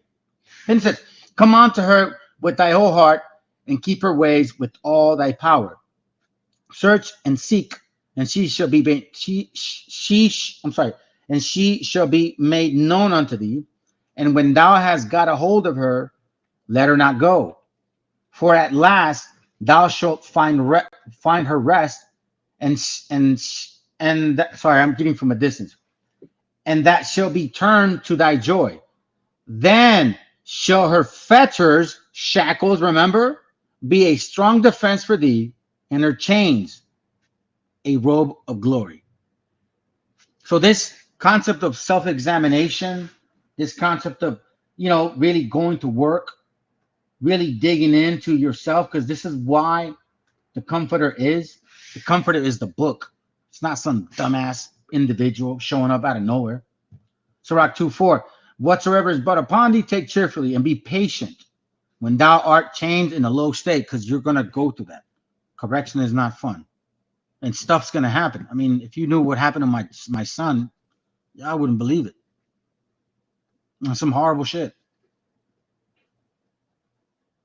You know what I mean? For gold is tried in fire, and acceptable men in the furnace of adversity. That's the most purest element in the entire world. Gold. So I commend y'all, man. If you really are, about this, pay attention to the stuff that some of these brothers post here. You know what I'm saying? And the stuff that are actually being shared together. 2 Corinthians 13:5. Examine yourself whether ye be in the faith. Prove your own selves. Now here's that's easy. But the most difficult part is, know ye not your own self? No, it's not that we don't know ourselves. There's a lot of times we're afraid to look at the shit that we've done wrong. Sometimes I know you guys wake up in the morning and you get worried for no reason. And then you don't even leave it for the moment. You like experience it all day and night. Because that also is part of the oppression. It's generational. Sometimes our parents gave that to us. And we got to fight so hard to get that negativity out of our own mind, out of our own spirit. So that's why it talks about shackles and discipline. And that's why in the New Testament, you go into the whole helmet of salvation, all of that concept. You know what I mean? So anyways, let's continue. De Arphaxad proceden los hebreos. Jectán, hijo de Eber, dio origen al pueblo indio. Una vez más. This is a Spanish bilingual class, so I'm going to read it in Spanish, guys. I don't know why I'm translating. La descendencia de Arphaxad es la siguiente. De Eber, nieto de Arphaxad, proceden los hebreos. Jectán, hijo de Eber, dio origen al pueblo indio. ¿Se acuerdan del mapa? Ahora, les voy a decir algo. Jectán, ¿por qué tenemos ese nombre Yucatán? So entonces, I'm speaking Spanish, my bad. So if we're technically, Yucatán, right? Here we see Joktan. Joktan is right here. So if we migrated to Africa, why do we have Yucatan? That means we had been over here. We would have known these people as much as possible. Look, Arphaxad, Joktan. And we see la descendencia de Arphaxad es la siguiente. De Eber, nieto de Arphaxad, proceden los hebreos. Jectán, hijo de Eber, dio origen al pueblo indio. Ustedes son, you guys are the Hebrews of the Bible. And no, we didn't have woolly hair. Now, all of this, again, this is going back to the relationship. The relationship, watch this, guys. I found this website, very interesting, right? And it was translated. So watch what it says here on the bottom. It says, let me see if I can, 1, 2, 3, 4, 5. Watch. Avesta is the book of Zoroastrians, which literally means foundation, basis in the scripture. This book has been written in Avestan language, which belongs to the ancient Persia. Shares the same root as Pahlavi and Sanskrit. In addition to the Avasti, Zoroastrian has a Tarsis by the name of Zand Avesta, in another holy book written in the Pahlavi language. Sanskrit is the language in India. Who are the Magis? The term Magus, which is used to denote Zoroastrians in Arabic, derives from Magush or Magu, the ancient Persian language. This is why, look, watch this. After entering the Arabic language, it changed to Magus. Zoroastrianism, which is the religion of the Magi, is related to the Torah and Bible. The Bible doesn't directly mention this term, but but in 8 of the books of Torah, the kingdom of Persia has been mentioned. Okay. Well, now, remember those Magi guys that went to see the Messiah? Well, guess why? Because they were Hebrews. And they knew that when the Messiah would come, he would open the doors again to all the people, because remember, under Torah, a lot of us sin. That's why Abraham, when he was called, he still circumcised himself and he circumcised his son. He had faith and he applied the laws. So we're seeing Abraham sojourning in that area, not Africa. So why are we doing this? Lo sé, Señor, quizás hable sin sentido, pero al malvado hay que darle su merecido. Mira al diablo en que me ha convertido, pidiéndole consejos a un desconocido.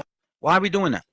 I recorded that because that stood out to me, man. Why are we going to these other nations telling them oh, who we are according to the Bible? Oh my God, we're going to sit back and just listen to them. No, man, you got to study yourself.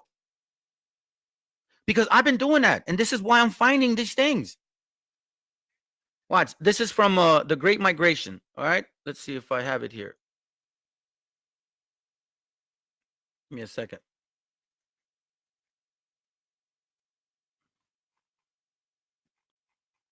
Great Migration.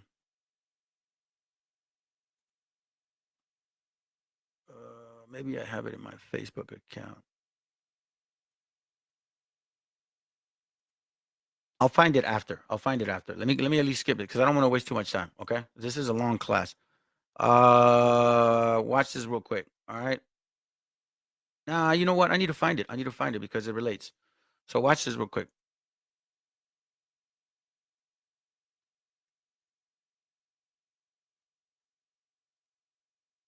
Watch this, okay? This is from a book called let me see.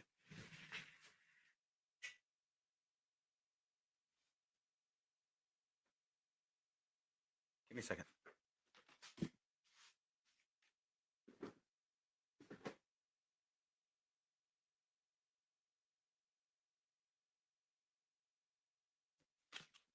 I believe it's the one called India once ruled America. I think this is it. Let me see. Chapter 1.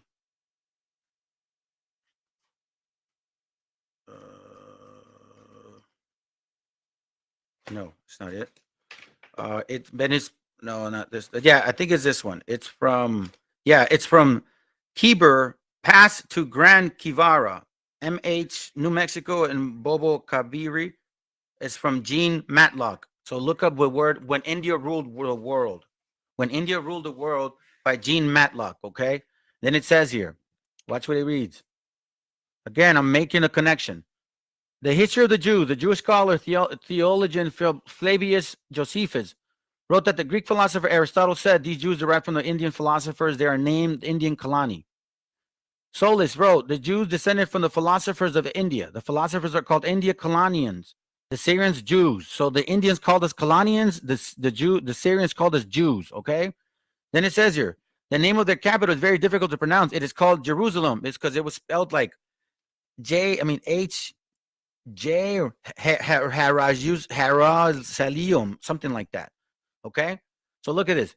The Jews were Indian tribe or sect called Kalani, and that their theology has a great resemblance to that of the Indians. That's why you have a lot of people from India. They're pretty good philosophers, man. They have a lot of good philosophy. If you just listen to philosophy in its own, on its bare ways. Let's see.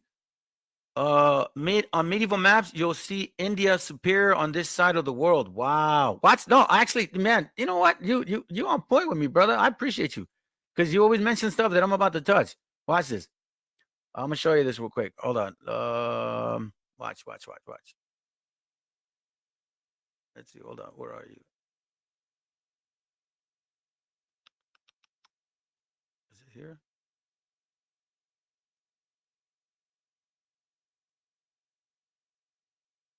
Yeah, this is it. Watch this, man. This blew my mind.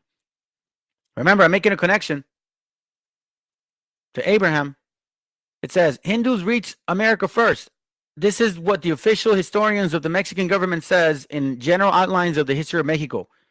What is called the discovery of America is the meeting of two great current of races of people who, after separation extending over many centuries, were again joined after going right around the earth. Wow. Then it says on the bottom part, and those who arrived first on the continent, later to be known as America, were groups of men driven by the mighty current set out from India towards the east. Hindu in America. That's the book. All right, let's see what we got here. Now I'm going to show you something.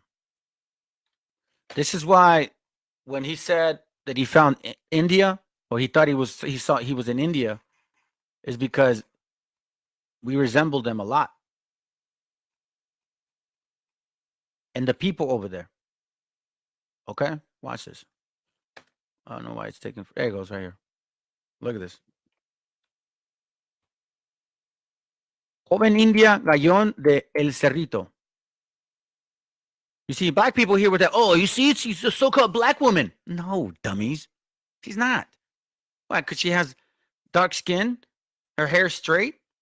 This is what my niece looks like. A few of my nieces. A few are dark skin, a few are light skin, a few are really dark skin. Some even look Arabic on my brother's side. You never know. Let's see. Mysteries of the Mexican pyramids. Watch. This is also why they had to destroy a lot of our material. Watch this. Hold on a second. Let me turn this down. I don't know why there's an echo sound. Look.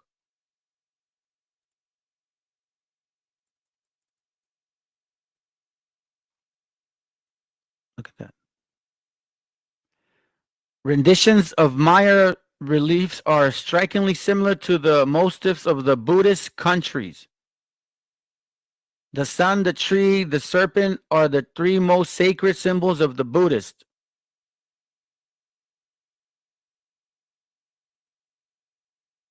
Let's see what else I'm looking at. I'm looking for a picture. Let me see. Watch this. This is from the mysteries of the Mexican pyramids. Cabrera adds that Amagumecan was in the province of Chiapas, where the Indians carefully preserved the remembrance of their origin and of their ancestors' early progress from voluntary or enforced abandonment of Palestinians on the ingress of the Hebrews. You see that? Voltan says to have declared himself a snake descendant of Emos of the line of Cam and said that he came to America from the distant place, blah, blah, blah. Remember, you got to discern information. Discern information. Okay? And again, we're reading everything. Look, this is a custom from India. And here in Mexico, they have the thing called voladores. Okay? Where are you at? Even from back in the days. It's our gente right there. Look, this is what I want to show you. Look at that. That was in the temple here. The mysteries of the Mexican pyramids. That was inside the temples. So why would they not want to destroy who we are? Look, this is from the book Hindu America. The Mayas, Nahuas of Yucatan and Mexico were immigrants of the Maga and Nahusha tribe, who pertained to the race of the navigators known by the Greeks as the Phoenicians, supposedly, and who continued in their own new land, America, and worshiped the rain god, in whom their fathers in Central Asia, they dedicated the signs of the cross, supposedly. Supposedly. Look, the snake, the common deity, the worship of the snake in India and in Mexico is one of the important links between Hindus, Mayas, and Aztecs. It says the name of their culture, hero Kukulkan or Quetzalcoatl, incorporates the word serpent, Maya, and Nahuatl. And I believe, Meshiacha, you had mentioned something. Let me see if you have something to say about this. Nope, not yet. Let's see. All right. So, anyways, I'm just making a connection. You know, some similarities. That's all. That's all I'm doing. And by the way, I've learned how to say the actual pronunciation. You know, thanks to the brother right here, VTC. By the way, thank you, bro. I do want to say that it's called Nahuatl. Okay, Quetzalcoatl, not Quetzalcoatl. You know what I'm saying? Not like Quetzalcoatl. No, Quetzalcoatl. Now I've been practicing. I'm not saying I'm perfect, but please don't say Quetzalcoatl, because you sound horrible. Kind of like that candidate in Mexico that ran for presidency, Xochitl. That's what they call her. Anyways, just saying, man. Let's continue. Making a connection that we were descending in that area. That we actually look. I've seen people where people from that region look like him. Arab, Indian, Pakistani. Pictures don't lie, guys. Pictures don't lie. I'm almost done. Oh, they blocked that one? That's crazy. Watch this.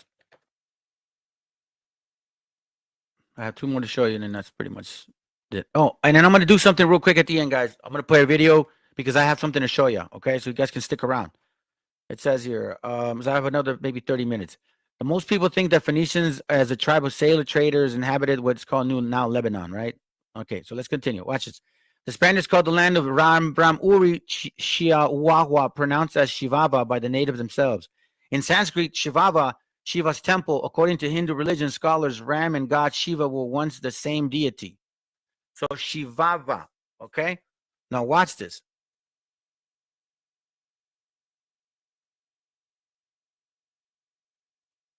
The Ramuri of Chihuahua. See the Raramuri of Chihuahua? In India, they have the Ramamuri of Shivava. You see what I'm saying? The similarities, the customs. Watch this. Tlolacan, okay? What is Tlolacan? Tlolacan.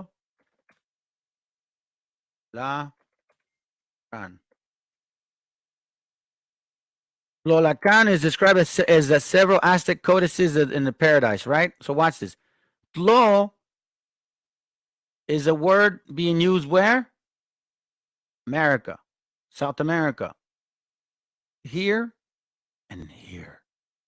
A lot in India. Tlo. Now watch. Tlolocan. Locan. Is that it? Yeah. Locan. Where you at? How come it's not showing it? Oh, it's still spinning. Hold on.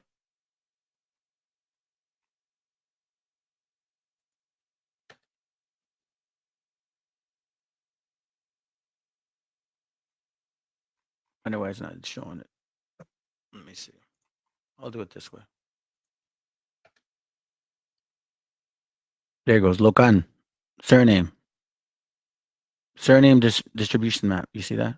Look at that. The majority is there. Tlalocan. Tlalocan. I already showed y'all books regarding our and remember, keep in mind that we migrated that way. I did a class on Arsarid. So I have a very I can sincerely tell you that because of the customs that we picked up, that we definitely migrated that route instead of what we were told that we went on ships and somehow floated for years. That's ridiculous. I don't even think that, and because verse 46 and 47 and 48 on 2nd Ezra 13 basically destroy that doctrine. Okay, so now why am I doing this class? Why am I aiming at Abraham? Because even here, watch this. Isaiah 51 told us already, and then look at what James said. Ain't no one else saying. There's no one else in the Bible being called this. It says, James 2:23, and the scriptures had fulfilled, which saith, Abraham believed God, and was imputed unto him for righteousness, and he was called the friend of God. I want to be called the friend of God. Why wouldn't you want to be called the friend of God? So it says, look unto Abraham, your father, who I who I hewed, right? Okay. Well, I want to be called a friend of God. So Second Chronicles chapter 20, verse 7, and it reads, art not thou our God, who did drive out the inhabitants of this land before thee, before thy people Israel, and gave it to the seed of Abraham, thy friend, forever? Thy friend.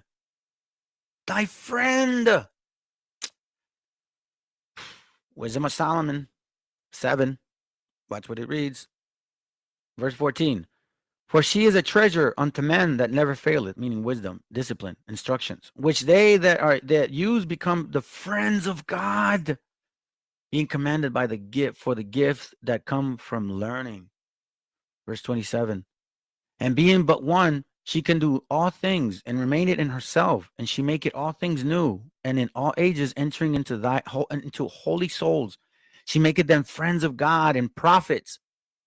You don't think I want to be a friend of God? You damn right I want to be a friend of God. I don't want to be his enemy. Isaiah 51 and 1. Let me remind you, hearken unto me, ye that follow after righteousness, ye that seek the Lord, look unto the rock when ye are hewn, to the hole of the pit whence ye are digged. Now we know what hole they came out of, the areas of those times, all those religions. He cut us from there. And Terah had many children, sons and daughters, but he picked Abraham. Why? Because he knew Abraham would have faith and apply the law, statutes, and commandments. And that's what we're doing today. And we're going to the source. Let me read some of this info, brothers. Let's see. Some of it's not popping up. Let's see. Oh, no, that's good. Okay, cool. Hearken unto me, that ye that follow after righteousness, ye that seek the Lord, look unto the rock when ye are hewn, and unto the hole of the pit where ye are digged. Meaning, look into that. Look into that. What does that say? What happened? What was the migration like? When you start looking at that, when you start seeing that for what it is, let me see, why is that still showing up? When you start seeing that for what it is, then you realize, I got to look at him. Okay, well, he was taken out of the pit. Aren't we taken out of the pit? Isn't this the pit? Look unto Abraham your father and unto Sarah that bare you. For I called him alone and blessed him and increased him. So he's going to call you alone as well. Out of the pit. Out of these doctrines. Out of this wickedness. Okay? But you got to look into him to know what happened to him. And he picked him out of all the brothers and sisters. And he fell off and he went into idolatry. And he didn't circumcise himself in 8 days. But when he was 99 years old, he did. And he circumcised his son. So you Christians that say, oh, well, Abraham was called. Okay, why aren't you circumcising? Why aren't you keeping the laws of God? Why aren't you circumcising your children? You're not keeping them. You see, that's why James 2:23 said, faith without works is dead, which is why God called Abraham his friend, because he has sincere faith, unbelievable faith. And he applies the laws, the moral, civil, ceremonial, and what? Dietary. Because he didn't sacrifice Isaac. He gave him a sheep for it. You know what I'm saying? Or a lamb. So for all of you that are still, debating whether, we should look into Abraham or not. No, I'm not being like those Pharisees, like, oh, well, we have Abraham, our father. I already know Romans 9. But what I'm saying is the instructions are there, which is why the scripture said, if anybody tells you Christ is here, Christ is there, Christ is there, believe him not. So I'm not going to believe any of y'all fools with the image of the Negro or the image of the white man. Speaking of which, this is the class that I'm going to finish up with. All right, so check it. That's it. That's pretty much done. And by the way, let me clear it up, man, in case people misunderstand. Have the mindset that we are Abraham, right? With the knowledge of the Meshiach is my point. And if you guys can understand that, then maybe you may understand. Other than that, I don't know what to tell you, man. But anyways, you guys have a good night, man. That's all I got. Take care, brothers and sisters. And by the way, bros, you guys that went out there and appreciate you guys doing some praise, man. So thank you. Anyway, you guys have a good night. I'll play some stuff and then I'm done.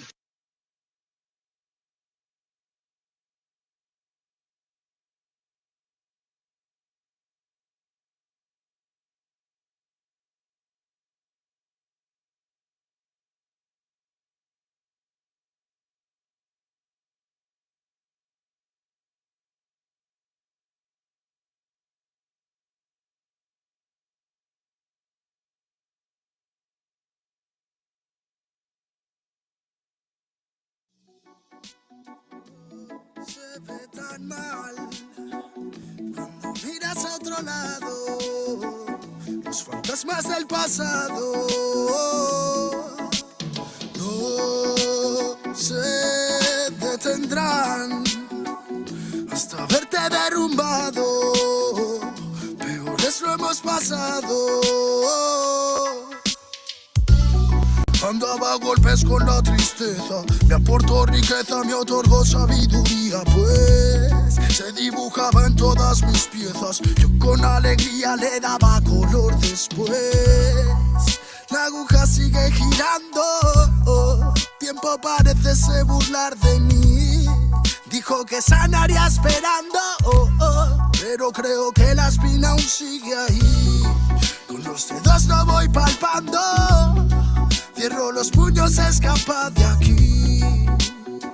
Agonizando, no me espera el tiempo, no voy a esperar por ti. Nuestras huellas en la orilla se han borrado por la marea. Si esas estrellas ya no brillan, las entiendo pa' que veas.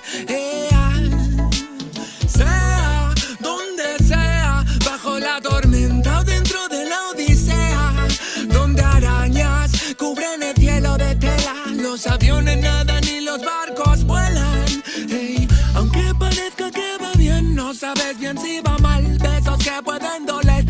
que pueden matar. Tengo mi alma en el almacén encerrada, mi corazón está en huelga, mis sentimientos en ámbar. Gente que la mala dijo que estaría presente, fallaron como nunca, se fueron para siempre. Millones de razones para vengarme, pero a veces duele más actuar indiferente. Como no quieren ver ahogados tenemos branquias y cerrados los bronquios como la mente de un guardia. Yo soy la montaña y vine con la cordillera, más cojones que tu ganga tiene una madre soltera. Tú cúbrete si suena mi tu. A mi lado tengo soldados fumando de su palulú, y un conjuro de grimorio me lo salva del velorio. Pa' tener pila valorio se matan vestidos de emporio, y yo no quiero una pistola, estoy soñando que la vida que quería me llega a tiempo. Desde que yo la vi sola, loco ando, vino a verme cuando el sol se estaba poniendo y se dejó una pluma y se perdió en la bruma. Nunca se despidió de mí, ey. Nunca se despidió de mí, ey. Vivo en un mundo que parece roto y sé que no, porque todo es perfecto y lo debo plasmar. Me fumo un trocolor tras otro y lo veo todo otro color. Me siento libre porque vuelvo a conectar. Mi gente sufre y no lo puedo evitar, más que dándole consejos siempre desde la humildad. Es su camino hacia la fraternidad, solo puedo que enseñarles a respetar y amar. Con esta bendición como no voy a aprovechar los códigos que llegan, los tenemos que aceptar. Si me reencarné fue para ayudar y no para malgastar mi tiempo en beneficio del mal. En la unión nace la fuerza y eso nos hace juntar las ganas que siempre tuvimos para iluminar a la gente que se le ocurra y la malla armonizar. Vinimos para dar fuego a la que no nos va a quemar. Arda y por dentro la llama, no puedo contener la ras. Churruscao el corazón, el armazón no puede llegar a pesarme más. Si abro la boca, tu tumba al suelo, me muelo a diario y sobrado de gas. Escupo ristas perfectas, baladas de versos eternos, no mueren jamás. Cuando acabe mi condena, me vi muy solo y perdido. Cada vez más negra la flema, más elegante el problema, pero planté cara a todos mis enemigos. Recuperé las ganas, las fuerzas y el garbo. Dedico requiems a mis diablos, que aquí estoy vivo de milagro. Delicadas flores crecieron entre los cardos. Me dicen bien, es más delgado que de costumbre. Será de tanto que he bailado en el alambre, que a tanta pena es mejor no ponerle nombre. Llevamos la música en vena, nuestra sangre.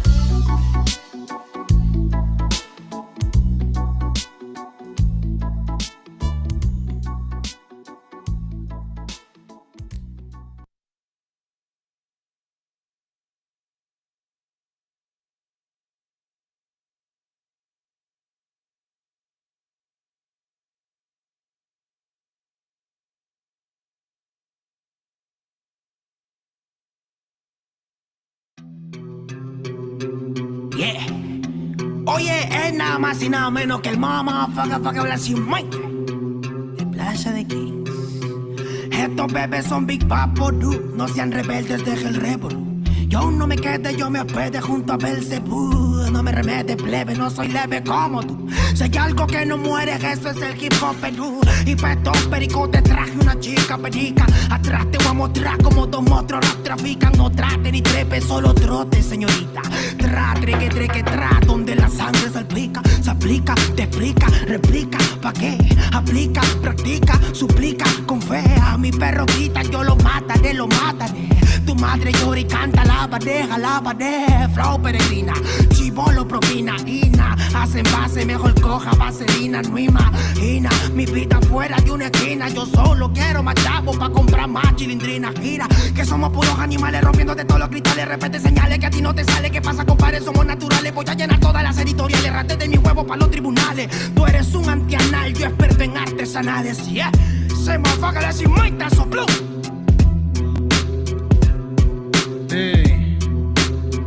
Cerco 92 B09 está en la casa, barrio. Escucha bien, así se hace, Yo tengo problemas de actitud y poca paciencia. Hablo si me da la gana, nadie me silencia. No quieren aceptar que pa' muchos soy influencia. La voz de los barrios que llega a tocar tu conciencia. Yo sé que muchos quieren llegar a ser tendencia y hacen lo que sea sin pensar en las consecuencias. Es la diferencia, yo mantengo mi esencia y ustedes por pegar han cambiado hasta de apariencia. Y no es que lo diga yo, pero la gran evidencia es que cambian de personalidad con frecuencia. Y no son locos con inteligencia, solo quieren un poco de atención con insistencia. No presumo en nada, hago todo a mi conveniencia. Por eso te doy una sugerencia: conmigo no busquen competencia, que llevo 10 años ganándole a la vida y lo sabe la audiencia. La firme que ocurrencia, ¿cómo pueden joder sin prudencia? No se dan cuenta que mi experiencia es a base de exigencia. Mi trabajo es con independencia y el de otros de un productor depende de su permanencia. Sigo firme en la resistencia, dándole más rap en el track hasta por correspondencia. Que muchos disques evolucionaron, no es coincidencia. El dinero y la fama hizo que pierdan su decencia. Terco 92, cuando quieras, donde quieras.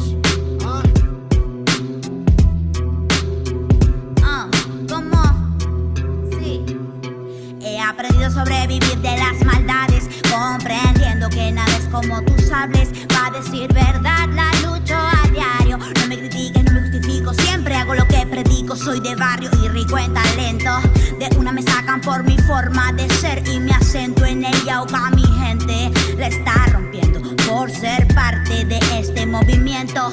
Quiero saludar a las personas que nunca confiaron en mí, que hoy por hoy se paltean cuando me ven venir. Bye bye motherfuckers en estas líneas. Bye bye a fluir.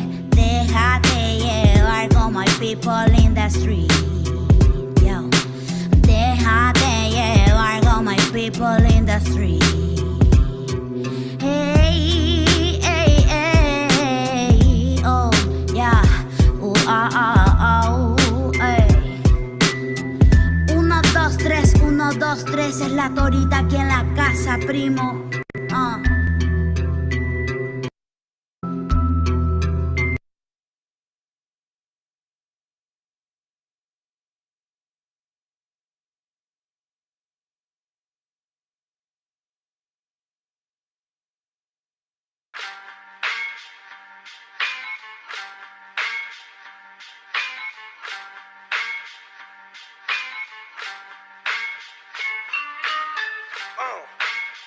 En la Plaza de Reyes, la Sumenta, Soplón.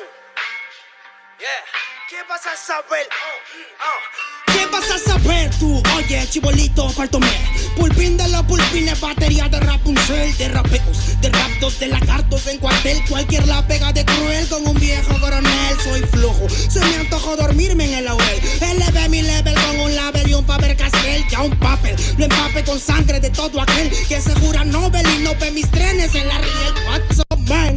¿Por qué no sacan la tablet? Juro por mis aguas que no te hablo por las powers. Soy chinchado neto, búscame por Pico Sour y te voy a meter al centro loco como Beckenbauer. Escúchame atento mi pro, que estamos rompiéndole en pro. El negro de Plaza de Reyes como siempre rompe de este micrófono. Que quiere meterle como yo pero no puede meterle taco pro. Si te pensaba que solo era un gallo, déjame decirle que se equivocó. Real motherfucker feeling on the street. Es el Black Sheep, Black Sea Mental de Plaza de Kings. Motherfucker, so bloom.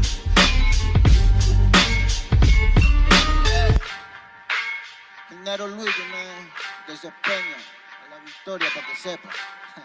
Incas Mo, it's money gang, gang, yeah, yeah, Yo también he llorado, gente. También me han desplazado por mi rasgo afrodescendiente.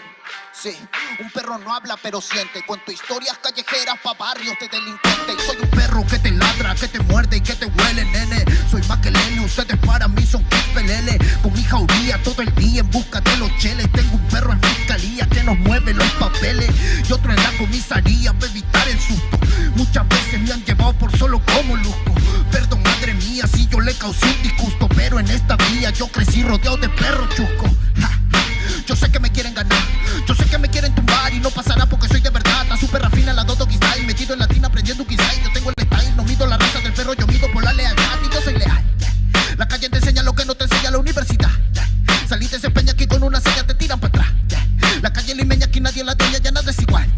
Tiene que respetar, tiene que respetar. La calle te enseña lo que no te enseña la universidad.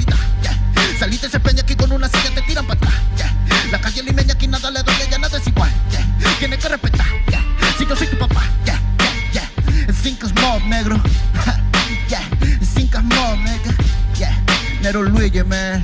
Incas Mob, yeah. This money gang, gang, gang, yeah. Hey, yo. Yango en la maldita casa. Me llaman pa' que les dé al menos una vez al mes. Se metieron al lago y olvidaron que era el mes. For everybody bless. La fama es una puta, me está llamando a las 3. Dile que llame después de las 16 y 25. Volví de la infancia de Abraham Lincoln. Con fuerza ya inco, luchando para salir del rincón. Letra callejera en City Brinco. Under del under, puede que tu viejo te lo mande. Sale de vez en cuando como el cóndor por los Andes. Mi cuerpo no es de madera como Dandy. Antes que me branden, yo seré el ola que los expande. Aunque esto me pique en la madera, no sirven ni para romper el ticket de un evento afuera. Loco por la carrera, desafían la gravedad. Yo espero tras la barrera y llego con la novedad. Niña, tú solo espera que ya encontré la manera. He visto bastante por querer lograrlo saltando escalones dentro de la escalera. La vida me puso al depósito, yo soy de púlpito pa' que el mundo conociéramos. De esta parte mejor intérprete capaz de esta cordillera, sin luz afuera. Que el espectáculo es dentro, la calle es mi templo, tiembla el pavimento, cuando yo me concentro. Mis disparos son temas, la calle un poema, se siente desde cuando entro. Y a toditos estos drogaditos que creen que rapean, los regreso al centro de mi balcón. Yo he visto el clon del clon en la misma gestión, pero a la malla no llega el balón. Y para esta pantalla no existe patrón, yo ya me sé la cuestión y doy fe por cada renglón. Consciente de la operación del final Mbappé con la edad de bufón. De Yango en la maldita casa, Plaza de Rey y papá. El Nero Luigi, Black Cimental, hip hop peruano. Rasgo en la maldita base. Yao, yao, yao.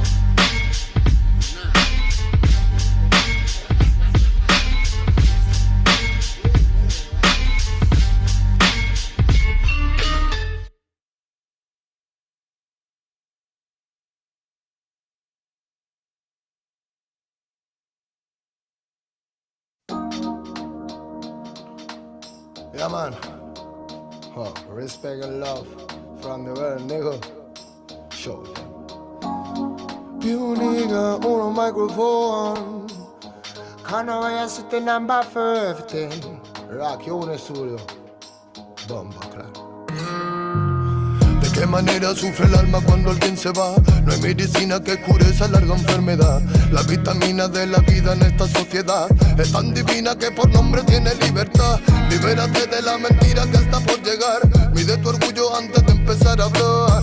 Cierra la puerta a quien no merezca entrar, porque hay mucho que se fue y sueña con regresar. Hablemos en silencio y así no me mentirás. El poder de la palabra muere cuando hablan de más. No me fío de oraciones que se dicen por detrás. Si me miras a los ojos no te mentiré jamás. Que besar por besar es jugar por jugar. Y vivir sin amor es vivir sin amar. Solo queda la fe, solo queda soñar. Ponte de pie, ready para luchar. Some love, I can just smoke and there are some love them. I can just smoke and there are some love. I remember no fire, no burn. Ribby there. Cali with a mama soul, yeah.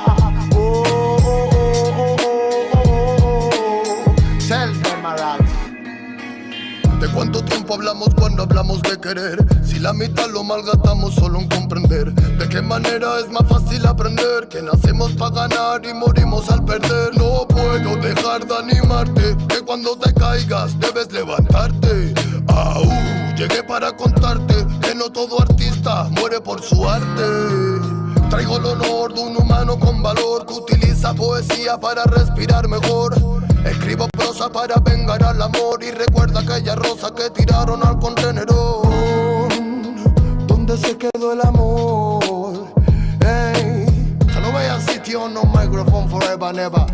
Tell me, roll some love. I can just smoke and the light some love them. I Rastafari my life some love. I remember no fire no burn. Ribby day. I live with the farmer soul, yeah. Reggae man a farmer warrior day.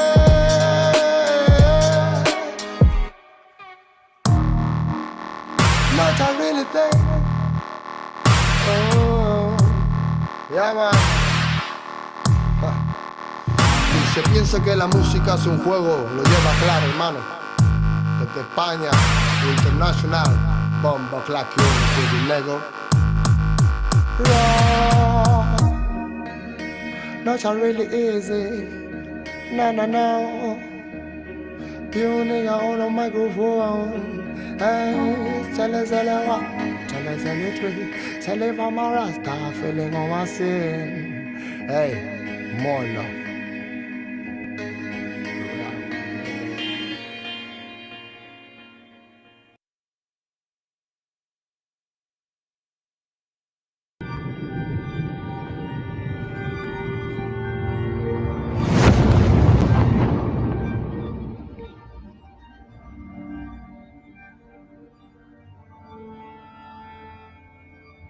Ical, hijo, abre los ojos.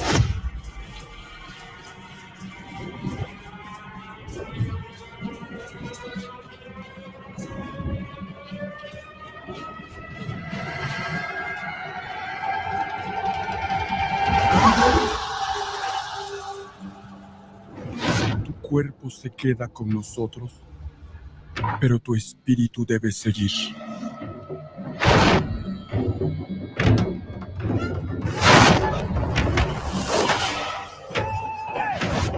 Busca la luz. Aléjate de las sombras. Deja que nuestro dolor sea tu fuerza. Desde aquí iluminamos tu camino.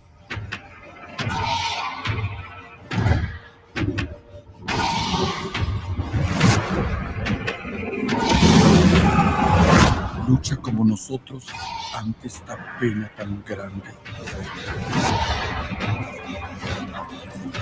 Yo soy tú. Tú eres yo.